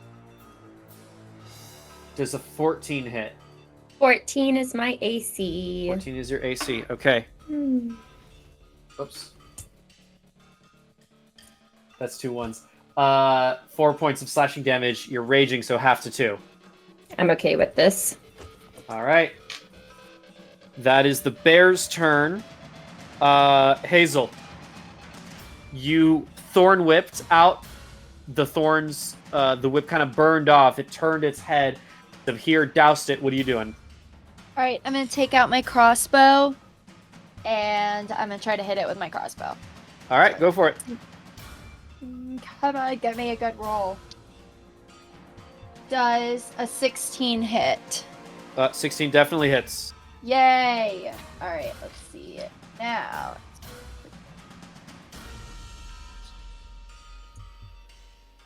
That is 7 points of damage. 7 points. Okay. All right. Anything else? Nope. I'm gonna stay where I'm at. All right, Sabhir, you're up.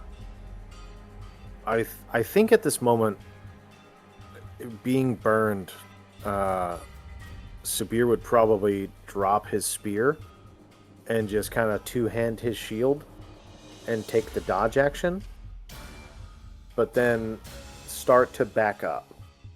I'll tell you what. Make a wisdom saving throw. Okay. 18. And wait. Before you tell me what it is, Okay. it's going to be a DC 13. Okay. If you succeed, if you go above it, the Myconids spores that have allowed you and Hazel and the Myconids to mentally, telepathically connect will give you the bravery and strength to continue your onslaught. Below 13, you do what you're doing. Okay.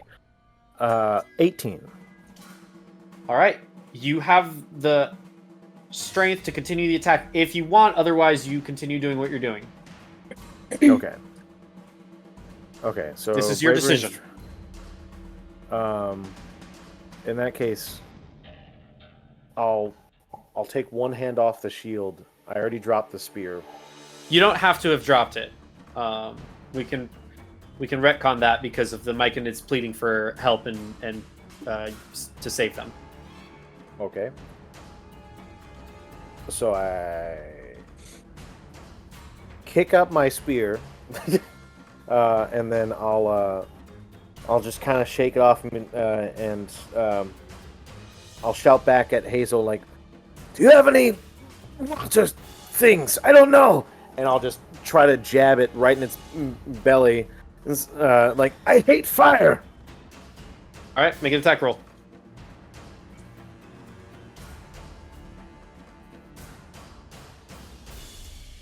"22."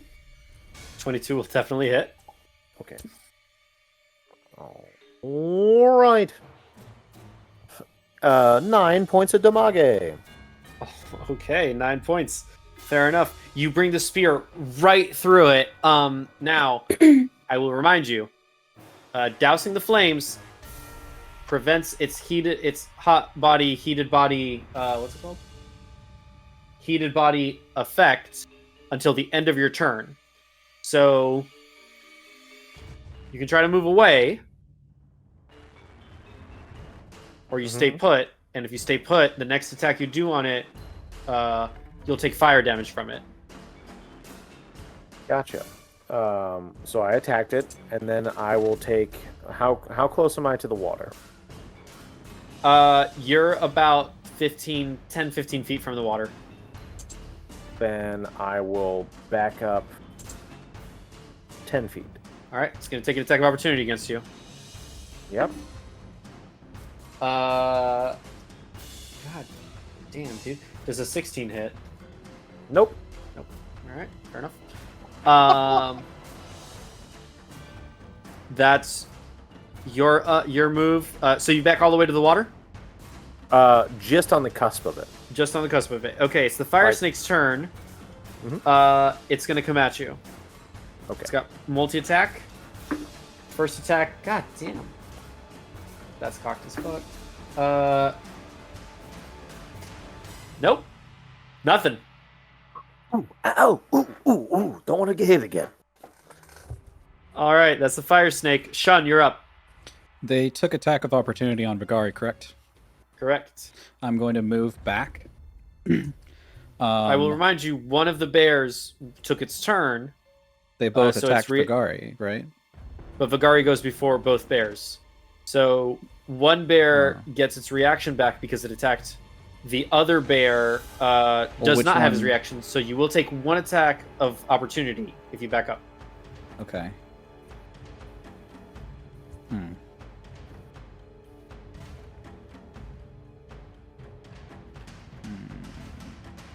That changes things.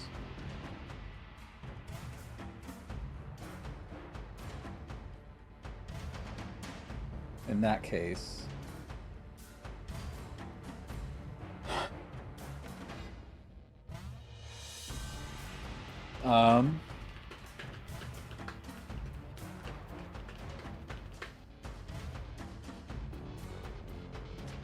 Sorry. No, you're good.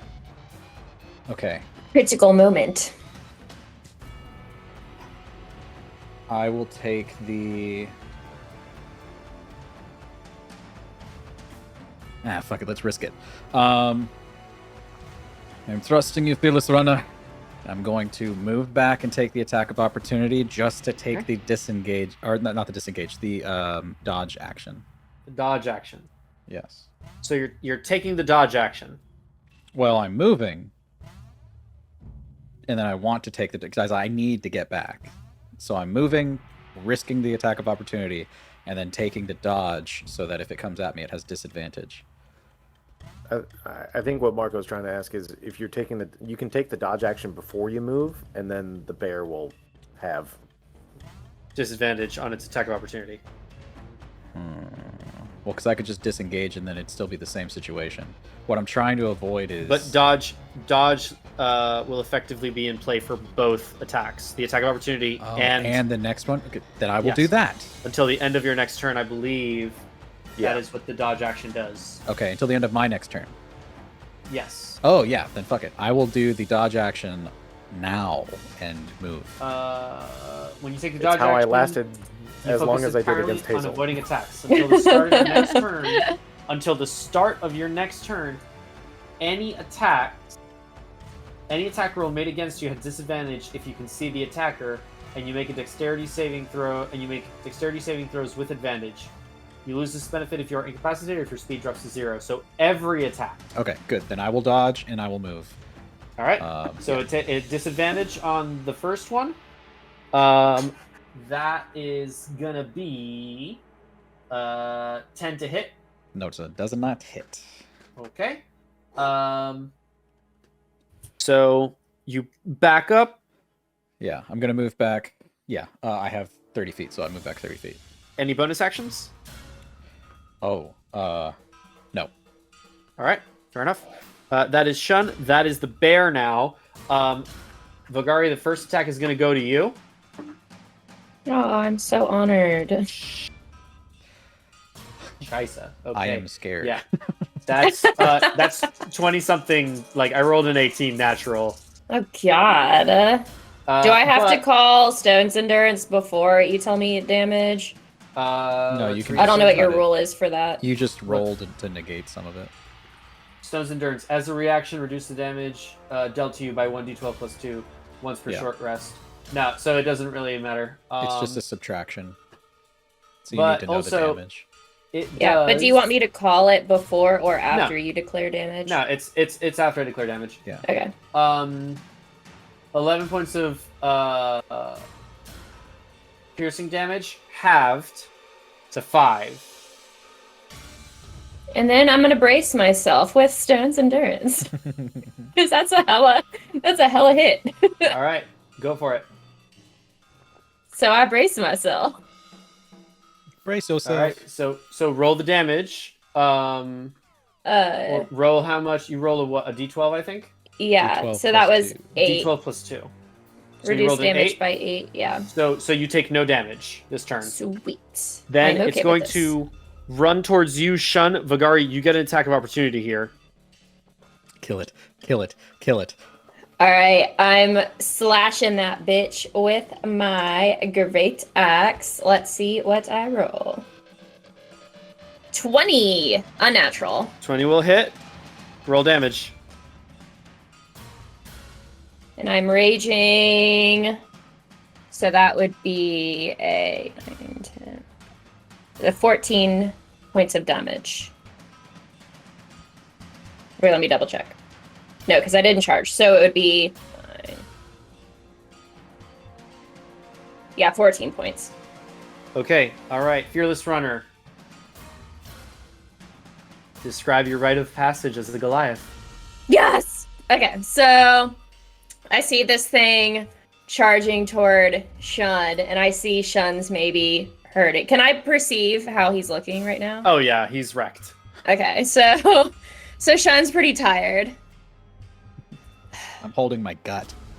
You know, Shun, I feel like we just became friends. Not today. And I take this great axe and I just like slash it up the middle, like not to be profane, but like through his crotch, up through his stomach, and like, whoo, Yeah. splatter acid everywhere.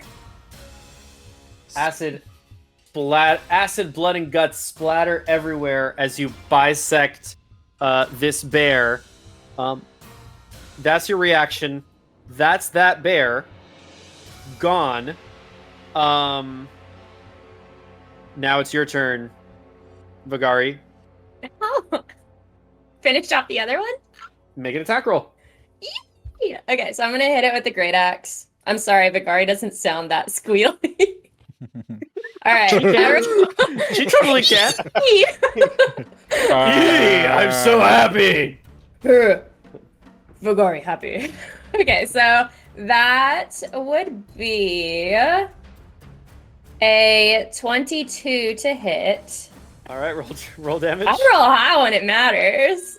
Yeah, this roll is damage. fun. Okay. I say that and then I get a 1. So that's a 1 plus 3 plus 2, I believe. Yeah.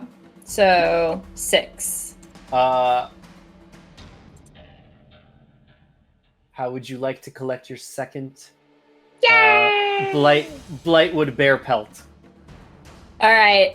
So I turn to face the other one. This one's the one that I've been like basically chopping up the whole time. So he's on the ground looking just like on his last leg. He goes to try to stand up right before you. I see you're eager to join your friend in hell. Let me help you with that. And I just like slash his head straight off. Fuck. Murder! God. Call her Ice Tongue because that was fucking cold. Vagari you has her slice mitts. it. You slice it. The bear goes down. We're gonna come back to you guys in a second. Hazel, you're up. All right, let me try this thorn whip again. All right, come on, good roll. Does an 18 hit? An 18 definitely hits. Roll damage.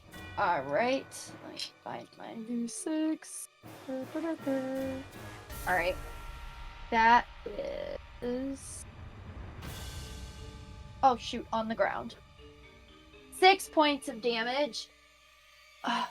And then I would also like to use since I can pull it 10 feet closer, I would like to, when I do the thorn whip, pull it the 10 feet into the water.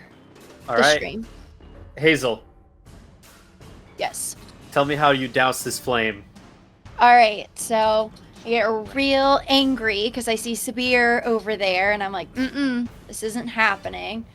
So I cast Thorn Whip, just mutter a little something, and then the whip comes out, grasps around the snake, and then pulls it all the way along to the stream, and it just creates like a little burnt mark, scorch mark on the ground until it hits the water and then makes a little sizzling noise. The water sizzles, and the glow of the flame from the fire snake goes out as it falls into the river, and gets carried onward by the water. Well done. We are going to go real quick. Actually, we're going to stay here for a second. Hazel and Sabhir, you guys take down the fire snake. Behind you, you see the little family of myconids, kind of like holding up against each other, just up against the tree, just unsure if you are friend or foe. How are you feeling towards the myconids? Like what do they sense? Because you guys are telepathically connected at the moment. It's a weak telepathic connection, but it's there. How do you But guys? we don't know this, right? What you don't know this, no, but they can actually. You do sense their fear, and you do sense their trepidation. You kind of sense each other's feelings and emotions. What are you guys feeling towards them? They are feeling this sort of fear, curiosity. They're scared of you. They're not sure if they can trust you. They don't. They know that you saved them just now, but they don't know if that was like, were they trying to help us? Are they just like other monsters that now we're dealing with a bigger, scarier monster, like like the one before that we saw before this snake attacked us? Images of like this large roaring monster with many eyes and many arms and legs and very loud and many voices, like comes to mind. Images of this sort of monster comes to mind, and like, are they going to attack us like that thing did before the fire snake got here? Like, what's happening? That's what they sense of you. That's what you sense of them. What do they sense of you?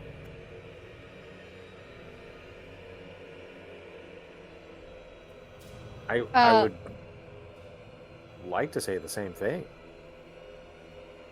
You're also scared of them? I've never seen these before. That's true.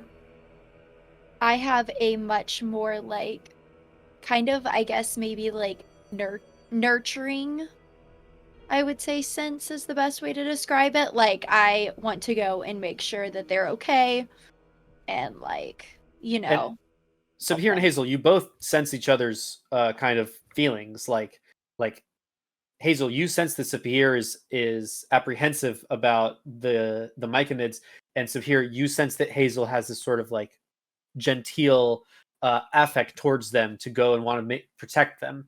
And actually, you can both roll nature checks real quick. Where are you? Oh, wow, I rolled a natural 20, so that is a 22. Okay. 10. I'm gonna say, because Hazel knows this, and like you'll kind of, and you guys are connected, you kind of gain a little bit of this knowledge Sabhir, just a little bit. Hazel, you know that these are myconids, you know these are typically subterranean dwelling sentient beings, but it's kind of rare that they're up here. But then again, the Blightland is kind of weird. Your studies with the druids have prepared you to expect the unexpected in these kind of situations. And Sabhir, you kind of understand that these are not necessarily aggressive creatures, but they can fight if necessary. But myconids this small are not that threatening. But so that's what you guys know.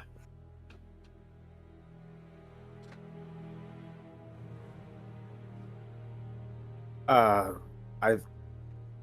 have to. I have to take care of something. And I'll run to the river and just douse my foot. Okay. And then yeah, I'll just douse my foot, clean it off, and then I'll start working on my arm, and cleaning that as well, and just pulling stuff out of my pack to like rewrap it. Okay. All right. I'm gonna go and try to help Sabhir, like rewrap up his hand. Okay. All right. I'm so sorry. I have to do this. It feels weird not to have something on it. I mean, I can't feel it, but it just feels weird. No, I understand. Please, let me help you. Oh, okay. I mean, do you trust them, whatever they are? Oh, yeah. It's nothing to be concerned about. But, I mean, we need to fix up your hand first, and then we can go over there and see. Okay. And I'll just continue on that, and once that's done, just kind of. So, do you think you should take the lead on this one? Sure. I don't really know what exactly, I'm gonna say or do, but worth a shot. I mean, they look like the woods around us, or looks like they maybe come from it. Yeah, it does. More but so hey, than the desert. yeah. They're cute, though, and they're kind of scared. So I feel like, could always just go. As you guys are having this conversation, and Hazel, you're helping Sabhir tend to his arm and his leg and all that, the myconids start to kind of slowly start to approach you guys. And what was originally just like kind of like a fairly plain mushroom cap, you see that they start to kind of lightly glow with these bioluminescent purples and blues and greens. And as they get closer to you and a little more relaxed, they become a little more like orange and yellow and red, and the brightness and the glow of them gets a little brighter as they kind of approach and they get to the water, and they're like on the other side of the river for you guys. Like you guys are on either side of the river, just kind of staring at each other. But you sense a feeling of peace and trust in you about the myconids. And while language is not necessarily present, you kind of sense the closest word that I guess you could sense from them is like friend, or helper, or nurse, or ally, or protector. And they're asking if you are those to them. Wow, Sabhir, isn't that beautiful? They look so pretty. It is beautiful. I've never seen it before, but can you feel? Are they inside your head? A little bit. I feel like I get the sense that they want to be friends with us, and that's why they came over here. It's a weird feeling, but I think I feel it too. And Wow, I thought it was just me. no, it's like something is itching at the back of my head.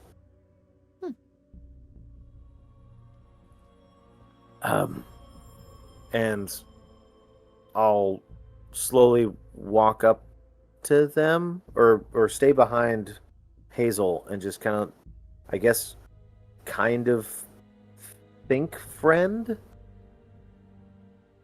Their color gets a little brighter, and their general affect kind of like relaxes a little bit, and the three of them like shake really, really hard, and all of this bioluminescent glow that's on the mushroom caps, these spores just kind of like flood out from them, and the connection is much between the five of you, Hazel, Sabhir, and the three Myconids is much stronger, and you can definitely more clearly connect with each other and your emotions, and basically you can telepathically speak to each other now, like in full sentences.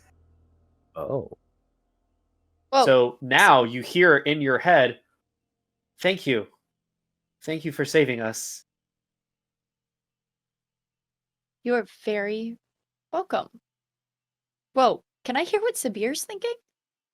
Oh, freaky. I'll start thinking like, I don't know, can you?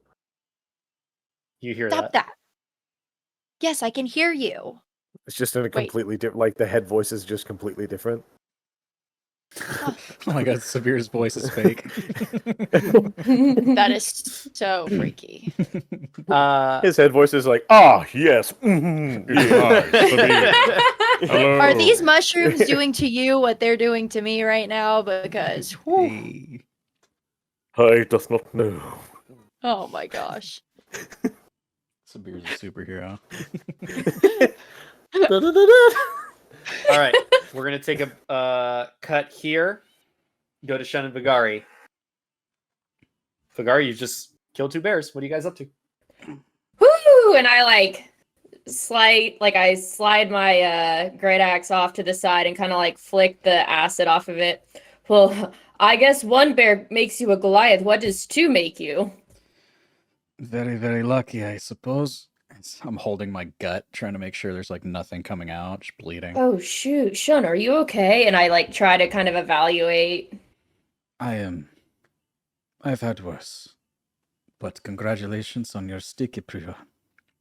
Yeah, about that. I think we can maybe celebrate later. We should maybe get you back to the others. I think my Davin might have some medical supplies that could help you.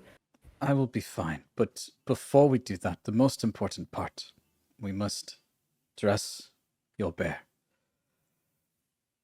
Dress my Typic- bear.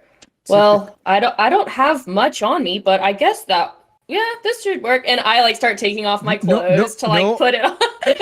But Vagari, please put it back on. Dress means to oh, strip the bear of its clothes. okay. I thought you meant dress the bear. Well, that's a I- relief. I do see what you would mean. Okay. Anywho, and I'm going to proceed to show Vagari. So when you make a kill, this is how you want to, and then I'm going to show her like how to kind of cut down through the skin, not to pierce through to the organs and like perforate any of the gut and strip through. Typically, what would be a normal bear pelt, but obviously this is not. Like, okay.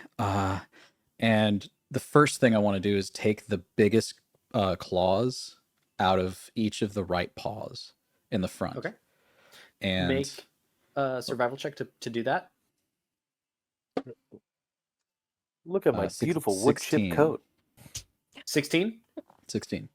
Oh, easily enough. You can get every claw. Now, there are parts of this bear. There are caustic and acid parts of this bear. There are kind of like cursed by the blight. But there are parts of this bear that are perfectly normal. And from your assessment, especially with the 16, you can see that are perfectly edible and suitable for a stew. Okay, good. That saves me some time and embarrassment. Okay. And I'm going to come. And I'm going to hand off the 2 largest claws. Typically at this point, the leader would give you a name based off of your kill, something like Byyyeee or Byyyeee or whatever. You are fearless runner, so that is to you. But these are your trophies. Just like Hazel's finger, these are for you to remember the trial that you had today, your sticky purva. Pruva. And I take them. They're fairly large, right? Yeah, they're about the size of your finger, and you have a big finger. Okay. So I take them.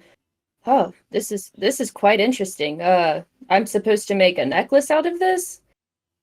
Necklace, those are good sizes for blades. Whatever you would like. It is up to Awesome. you. They are your trophy. And I kind of put them in my satchel for later. Now, what I will need from you is to help me carry these because I am bleeding very badly. Oh yes, sorry, we're getting distracted by stripping and bear claws. And here, let me help you with that. And I like take a bunch of stuff and I try to like hoist you up and like help you back to the ship. I can Vagari, walk. I can walk. go ahead and do 2 survival checks to see a survival check at advantage with Shun's kind of direction and indication and tutelage. All right, the first one you said with disadvantage. With advantage. With Shun, advantage, okay. effectively, Shun's instruction is giving you the help action. The first one's a 22. Second one Shun's a good is teacher. a 5. Shun's a good teacher. Yeah, so you guys dress the bear, get the pieces that are necessary for the stew, and you're able to make your way back to the ship wreckage of the ship. Anything else you guys are going to do? Okay, the last thing we must do, and I think you will have a great time doing this, we have to tenderize the meat. So just go at it. Go at it. Just make it soft. Make it soft. Just punch it. Punch. Oh. Just punch well, it, yeah. I can do that. And I like hold it up against a tree and I just start like pummeling the crap out of it. Like to the point where it's basically flattened, like how you would imagine like a chicken parm cutlet. Easy enough. What was once like 8 inches worth of like meat has been brought down to like 2, and it's flat, almost pizza. Very good. Vagari, I will have you be my tenderizer forever. Oh, sweet. Oh, before we go back, let me get some of these. And I like pull some of the leaves off the tree. I think my Davin would really like these fat grasses. I think he would too. Okay, let us go. I am still bleeding. Oh yeah, sorry. And I'm just like You keep guys- going.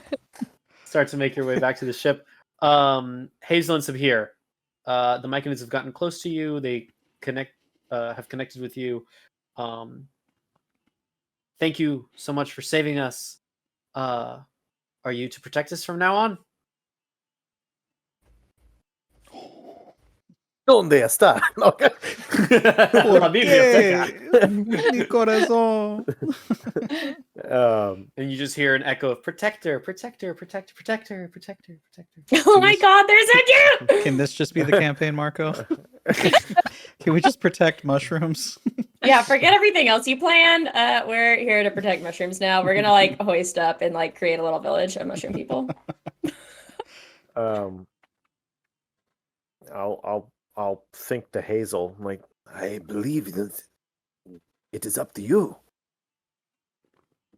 I don't have a reason not to protect them. Do you?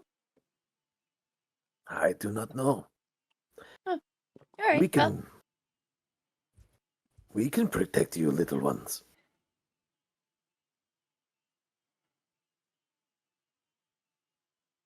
They're gonna like try to jump across the river to get to you guys. You know that they're gonna fail. God, no. You God, haven't- no. You have an Marco option heard here. you guys are gonna stay here and create a mushroom village. Not on my watch. Yeah, here's not about this. What are you? No, no. They're excited and they're gonna start to try to cross the river. What are you guys doing? Do not. You see that they're about to lemmings jump. these things. Okay. And I am gonna go over to the river and like how you said it wasn't that wide, right? It's we not could, that wide. Step Like- over it. like, yeah, you like. It's not so much like just a regular step. It's like, like you know, you gotta like kind of like you don't have to jump by any means, but it's just like taking a wide step. All right, I'm but- gonna go take a wide step to the other side. They like And- start to jump up at you and like try to like at your like barely at the size of height of your knee, and just kind of like Protector, protector. And like the three of them are kind of like jumping around you, just like protector. All right, I'm gonna try to pick one up. Cute baby. And Goodbye. I'm gonna reach Okay. over the stream to hand it to Sabhir. I'll grab and bring it over to the other side of the river. Okay, All right. I'll repeat it 2 more times. fair enough. You managed to get all three across the river safely. What are you guys doing? I'll go back over to the other side of the stream again. The music makes me feel like we just did a bad thing. I haven't changed the music. This is just the Blightwood music. It's fine. I was just waiting for Marco to be like, well, you touched it, it died. And so I was so nervous. I was like, I'm gonna pick it up. It's No, like they're that was the they're thing. It's just- like now we can continue our evil plan. We have crossed the you river. said you would protect them, and they just got excited. So they're like, yeah. So go on. I know, but I become worried when I become attached to cute things in these games. I know. It's something he can Oh do. no! Tell me, little ones, do you know of a place to hide? Somewhere in these woods.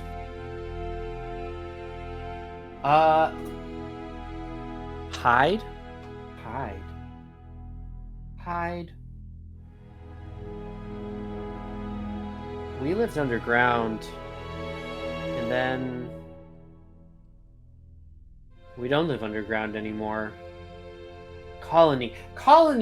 Our colony! We were separated from our colony. You're our colony now! And more spores kind of burst out, strengthening the connection. And they go, colony, family, connection. Okay. Well, Sabhir, I don't think that really worked. You don't think what? I don't think that really worked. I don't think they're going to be able to help us find somewhere to set up a camp for the night. Maybe not hide, but I don't know. Do you have somewhere safe? Not anymore. I am sorry. Sometimes homes don't last forever, but we find new ones. Like you. Well, it's early. I feel like you're getting a little bit attached. Like you. And Yes, and like the one us. that Hazel's holding, like you're holding two of them. The one that Hazel's holding is just kind of like reaching out, trying to like grab you as well.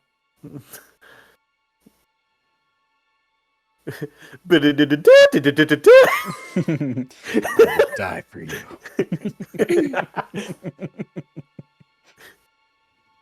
All right, Sabhir, do you think we should go and try to find some medical supplies or whatever we can before we go back to Shun and Vagari?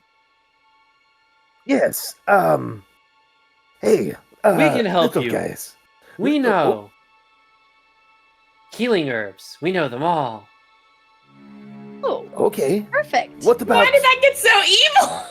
I'm really That trying was to find a better one. I'm perfect sorry. Timing. Healing herbs. I'm really That trying to is find a more peaceful amazing. one. I'm sorry. Healers. That's not what I'm We- trying to do. We can help always. It's really supposed to be a dark. Chosen one. It's really not supposed to be this messed You up. are the sacrifice. What was that? We will What be was that? one. We will be one. Derailing. All right, Derailed. You know what? This is the new campaign. I'm here for this. I had music and I don't know where it all went. Do you have a friend named Woody by chance? God. There's a fire snake in my boot. Same. Suddenly same. We are kindred spirits. Quick, look and see if it burned Andy. You guys aren't getting that for free. Oh my god. Almost. They help you guys. They help you guys look for healing herbs and certain other things that'll be nice in a stew. You guys make your way back to the crash site, as well as you, Shun and Vagari. Sweet. Hazel, should we hide these little ones from Shun? Maybe he'll think... little ones, turn off your ears, or whatever. I don't want him to think these are the seasonings. Oh, that's a good point. That's a good point. But I think with the fact that they're glowing, I don't think he'll try to eat them. But just in case, maybe we hold them. Okay. Uncap. They can rest on your shoulders or whatever. It's fine.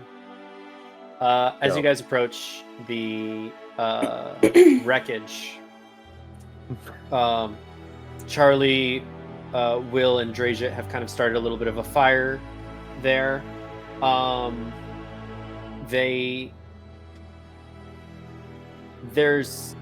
They've set up a sort of there's a weird mechanism. I'll be making a straight intelligence check.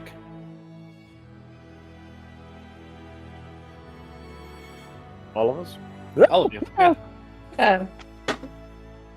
That hurts my feelings. It rolled off the board for a 20. 11. I rolled a 4. So it's straight 5. intelligence. Just straight intelligence. D20 3. plus your intelligence modifier. 3. 3, 5, 4, and 11. Mm-hmm. Shun, Hazel, and Sabhir, you guys don't really understand what you're looking at. Vagari, I'm surprised I rolled high enough. the strange contraption that seems to be about 4 feet high-ish. It's a long sort of barrel. It reminds you of that lesson that you had with Nash when he showed you this device of artifice that you essentially got to... It's like a stringless bow, but with metal arrows that are incredibly short. It has a similar sort of feel to it, but not exactly the same. You remember Nash to be the hobgoblin that you traveled to Haya with, and he showed you this thing called a pistol. So this larger sort of barreled contraption that's been set up on kind of like a tripod has been set up next to the fire. All right, I start walking. Davin, I found the coolest thing in the woods. Oh my god. And I see it and I run over to it.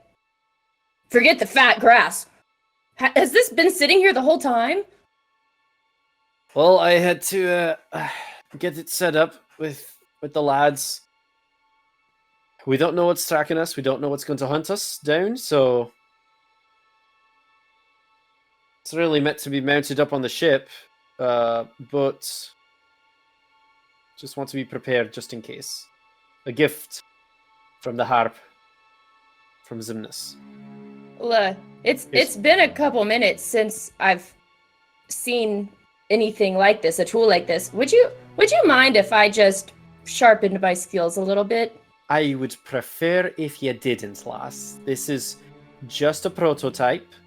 None of us here are of any artificer skill, and we don't want to blow it up. We may just have one shot with it. I don't know what damage it took in the landing. I don't know if setting it off will actually cause it to kill us all this second. But I hope that it's a deterrent enough to get anyone to look at it second thought to not fuck with us. Well, that sounds a bit grim. But I have dealt with some artificer tools in the past, traveling through Alkut, so if you change your mind, call me. I can test shoot it. We'll make a persuasion check. 13. Alright, I'm gonna roll his insight. Totally. Because technically you're not wrong, but it's not exactly the same.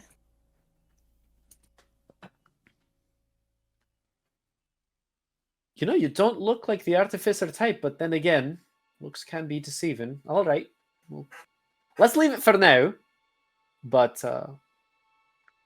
we'll come to it if it's necessary, eh? Yeah, that sounds reasonable. Brilliant. Did you all find supplies and stuff for food? Plenty. Excellent. Yes, and more. All right. Okay, we've got to set up. He grabs like his axe, stands up. We've got to set up watches. We got to start preparing for the night. We don't know what horrors lie ahead of us, and the day is not much safer either.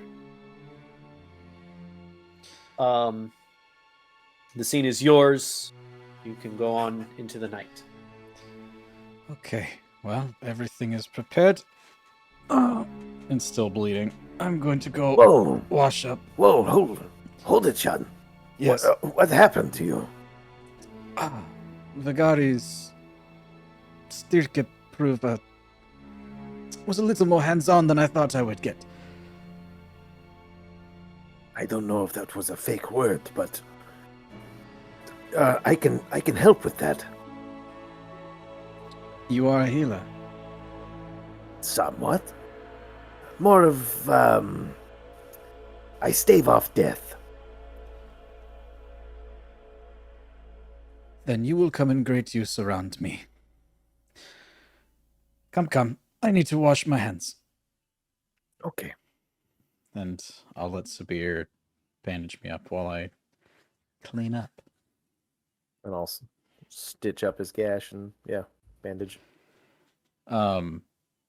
You'll notice when I take my shirt off, and anyone who's looking, that Shun is riddled with scars. His back is like a canvas of just torn and rendered flesh. His chest and stomach look like they've been put piece by piece. And that gold kind of banding that you see over some of the scar tissue goes over this long, starting from the back and around the arms, almost like it was peeled. But it has this golden tint to it, just like around his eye. But it's clearly scar tissue. Okay. But you said the back was fresh flesh? I mean, it all looks like just old, terrible wounds. Like, Oh, okay. you okay. can, each one tells a story. Only, I gotcha. And then Only his the stomach. front is like almost as bad, but Gotcha. still kind of, yeah. It seems you have been through a lot. More so than any fighter I've come across. I have seen my fair share of blades, and whips, and chains. I would say even more so, looking at all this. You would be right. Now, I don't claim to be a hero. Like I said, I stave off death. I make it okay, but at some point it comes down to the willpower of the character. Oh. I think I have will for many. Go ahead, just stitch me up. I'll be okay. I want to get on the food before it gets too much later. And I'll just Well, lean back. If you use this, it might not look like the rest of these. It will hopefully heal a little better than whatever happened. And I'll go ahead and start stitching. I am assuming this happened over time. Many, many years. Yes. You are much more gentle than the ones that put me back together. Well, thank you. Usually I get complaints. Well. The ones I get complaints don't really last. Fair enough. But, and I'll just, and I'll go ahead and tie off the stitch, and then start the bandage. And Did this all happen from the same thing? Same person. Well, I it's wouldn't hard to call call him that a person, but yeah. We agree. A person. and I'll just keep looking around as The monster.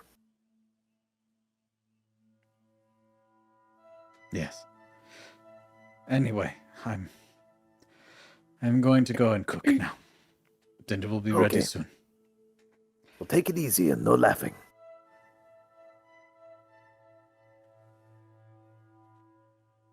You actually see a good smile.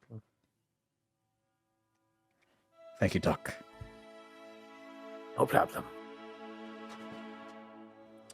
And I go and oh wash my hands. these, and I'll give the seasonings. Oh, thank you. Thought we were having a moment, but okay. Okay, bye. I love you. What was that? What? Nothing? Just when you thought Shun couldn't get any more red. Yeah. I was a little pale before because of the blood loss, and now I've gotten my color. Just okay.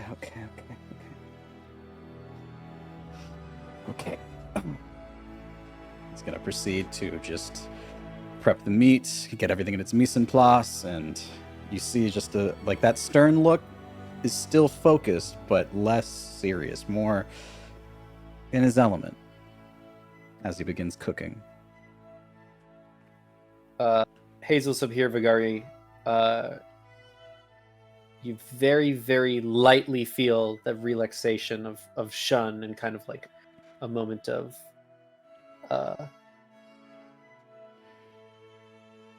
distraction from the world and the world kind of slipping away as he starts doing what he is best at.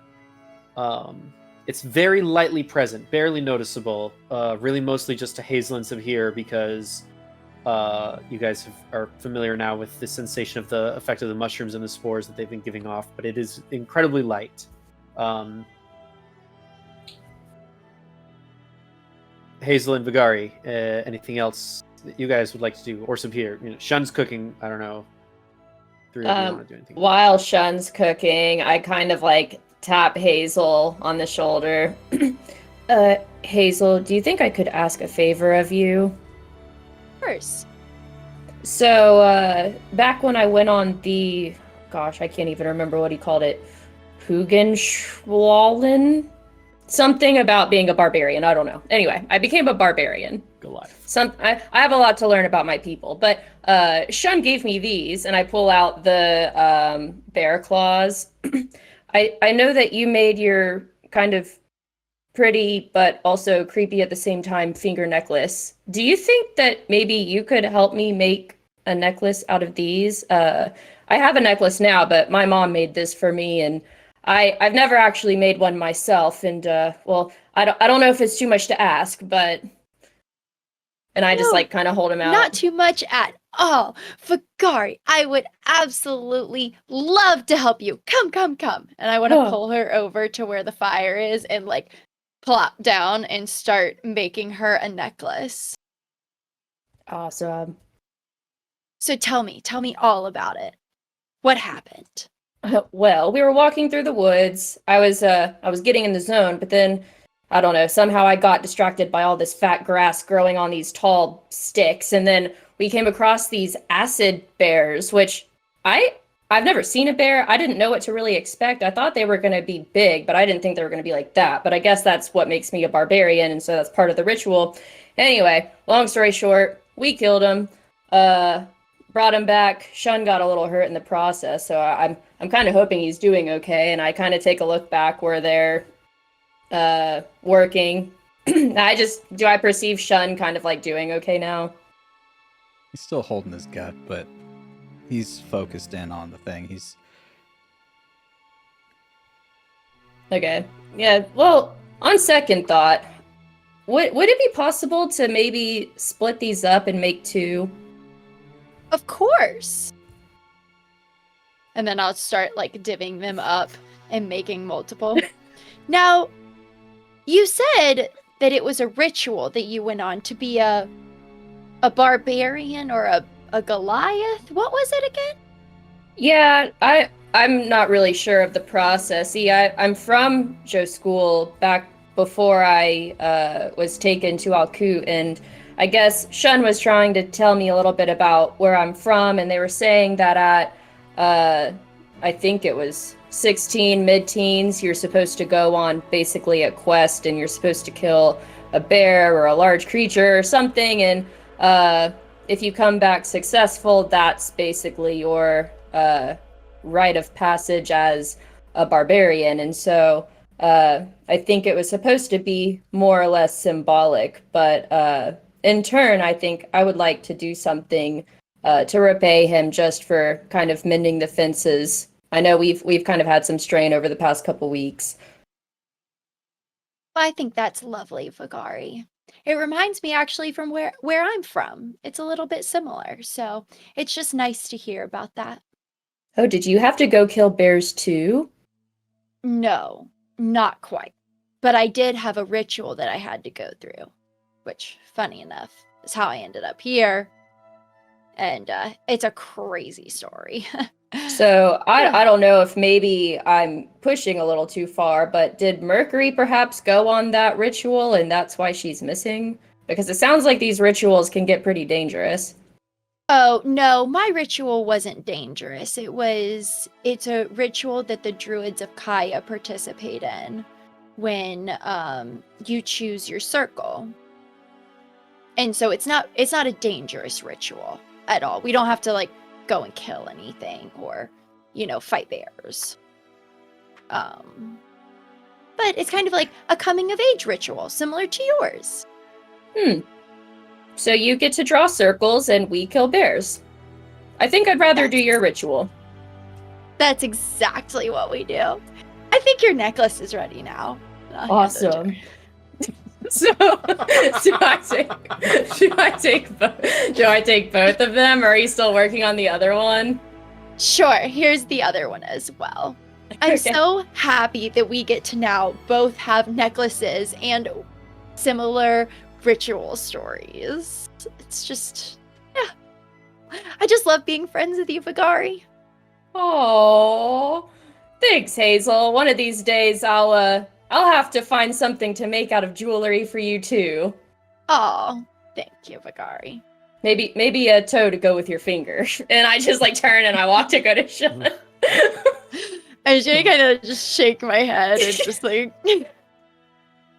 Hey, Shun. Yes. I don't know if you have a minute. I know that you were telling me what this ritual meant and becoming a barbarian, and I know you've had some tough times with barbarians, and so this was kind of more or less my symbolic way of kind of becoming a barbarian for real, the way that my ancestors have. But in a way, I think it's also kind of symbolic of you maybe mending some fences with people of my kind. And so I'd like you to take this, and I pull out the necklace and I hand it to you. I want this to kind of represent our token of mending the fences and making peace with one another, if you'll accept it.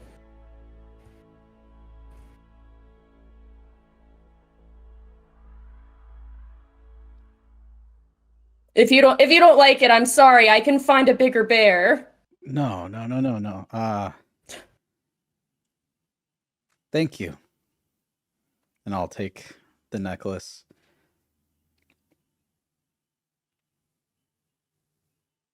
Thank you. Yeah. Do you This- need help with cooking or anything? Yeah. Yeah. Yes. I would love some help. Oh, you know Um, what? Do you need more meat that needs to be pulverized? Because I had this really sick elbow hook. I could show you. You know what? I was just about to go get the other round of meat. I would love to see that elbow, and maybe it will, spice up the bits. Awesome. I'll go Yes. ahead and warm up. And I just start jabbing in the air.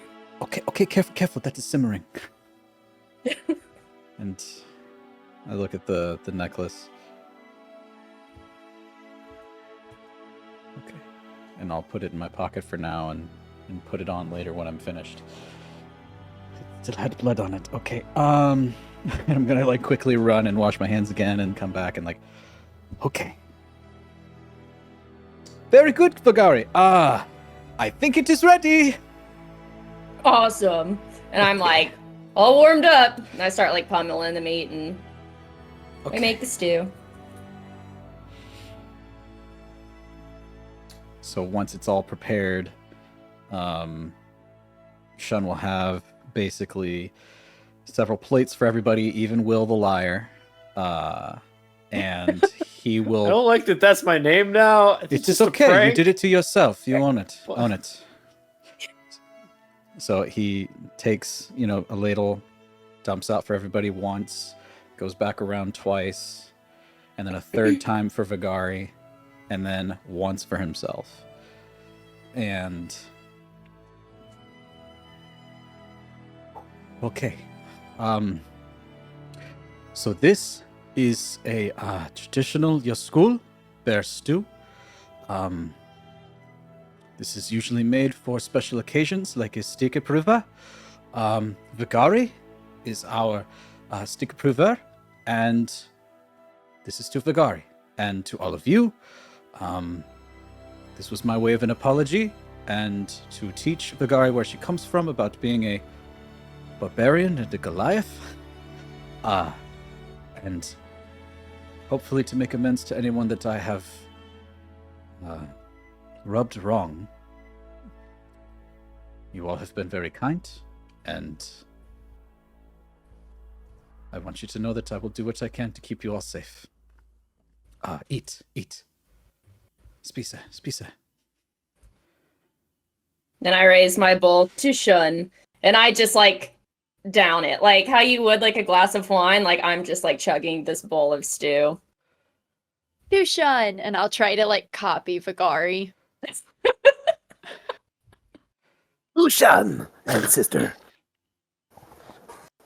And Drajan and the others, they lift their... Thank you kindly, lad. Appreciate that, and congratulations, Vagari, on your Styrkeprøve. That. Yeah, I did really good on the stick and hoover. It's great. Yes. Well, I'll get the lingo later. It's okay. We will have lessons if you want. And Consider yourselves... Go ahead. Sorry. After everyone's eaten and sees the looks of pleasure on everybody's faces, hopefully. Go ahead. Let's make a check. Let's see how good you cook. Okay. Oh no!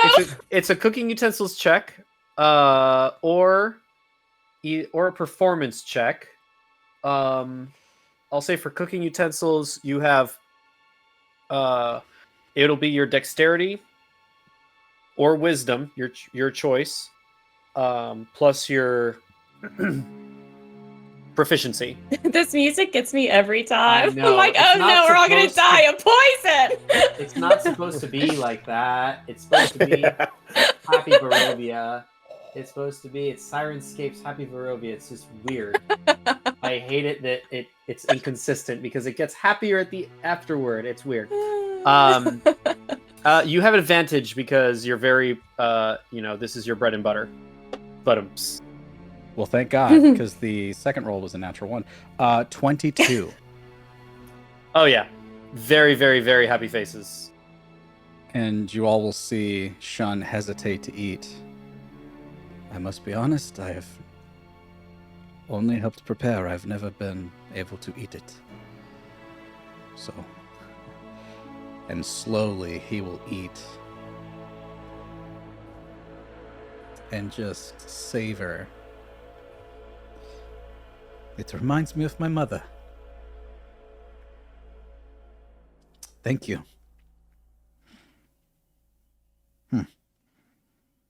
Thank you. And he will finish his meal. Everybody can take a short rest. Thank God. Consider yourself short rested. Oh, Roll all the healing die you guys need. Replenish whatever you will replenish on a short rest. Yours! I had 3 Yeah, I know. 3 hit points left. You know what the funny thing is? I had originally nerfed some of these things, and then I was like, "Oh, never mind. Let's go all the way." Dude. Well, Vagari with that 15 off the rip, just like Thank boom, and I was God. like, "All right, well." I was ready to prove myself. You all enjoy Shun's delicious meal, each other's company. The flames of the fire start to go down. And the night becomes quiet.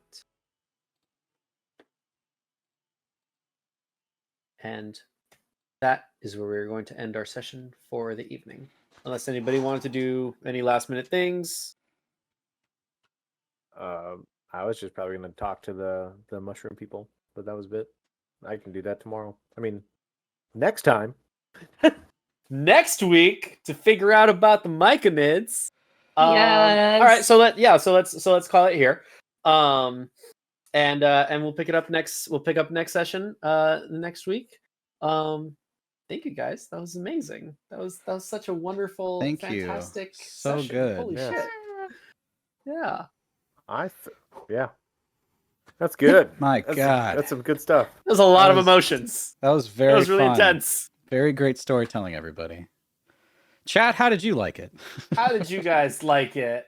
By the way, Yeah. I saw we had a notification that said, We "Congratulations, you've received 100 messages today with the well, that's restream, but either way, pretty good." Nice. Ooh. So we had And 100 we got a messages. new follower. And we got a new From follower. Danny Rose.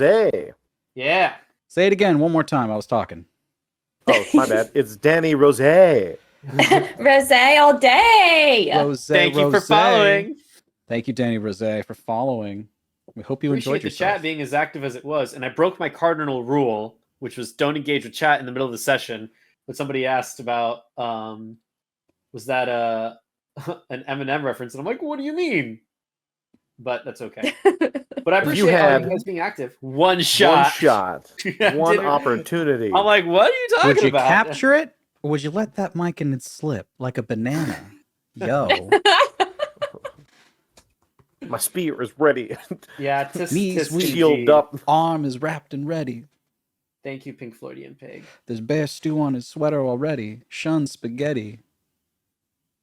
Well, I appreciate y'all popping in. You said a short rest, right? Short Yeah. rest, yes. You are short rest. We We'll have see. shortly rested. There's a few more things that I wanted to get to before you guys called it a night for a long rest, but we'll get to that next week. Thank you, Tiff, for the one-hit KO Yeah. on the fire snake. I was Oh, like, yeah. "Ooh boy!" Yeah, Yeah, that 'cause, That was awesome. I especially love Shun and Sabhir saying like, not much of a person, no, a monster. Like both of you got like the exact same wording together. I'm like, holy crap, that was awesome. Hey man, when you know, you know. When you know, you know. Yeah, no, that was pretty sick. That was amazing. I guess we'll call it here, y'all. Yeah. All right, just got to do our one last thing, right? I think so. Are we ready? Think so. Oh. Bye. Nah.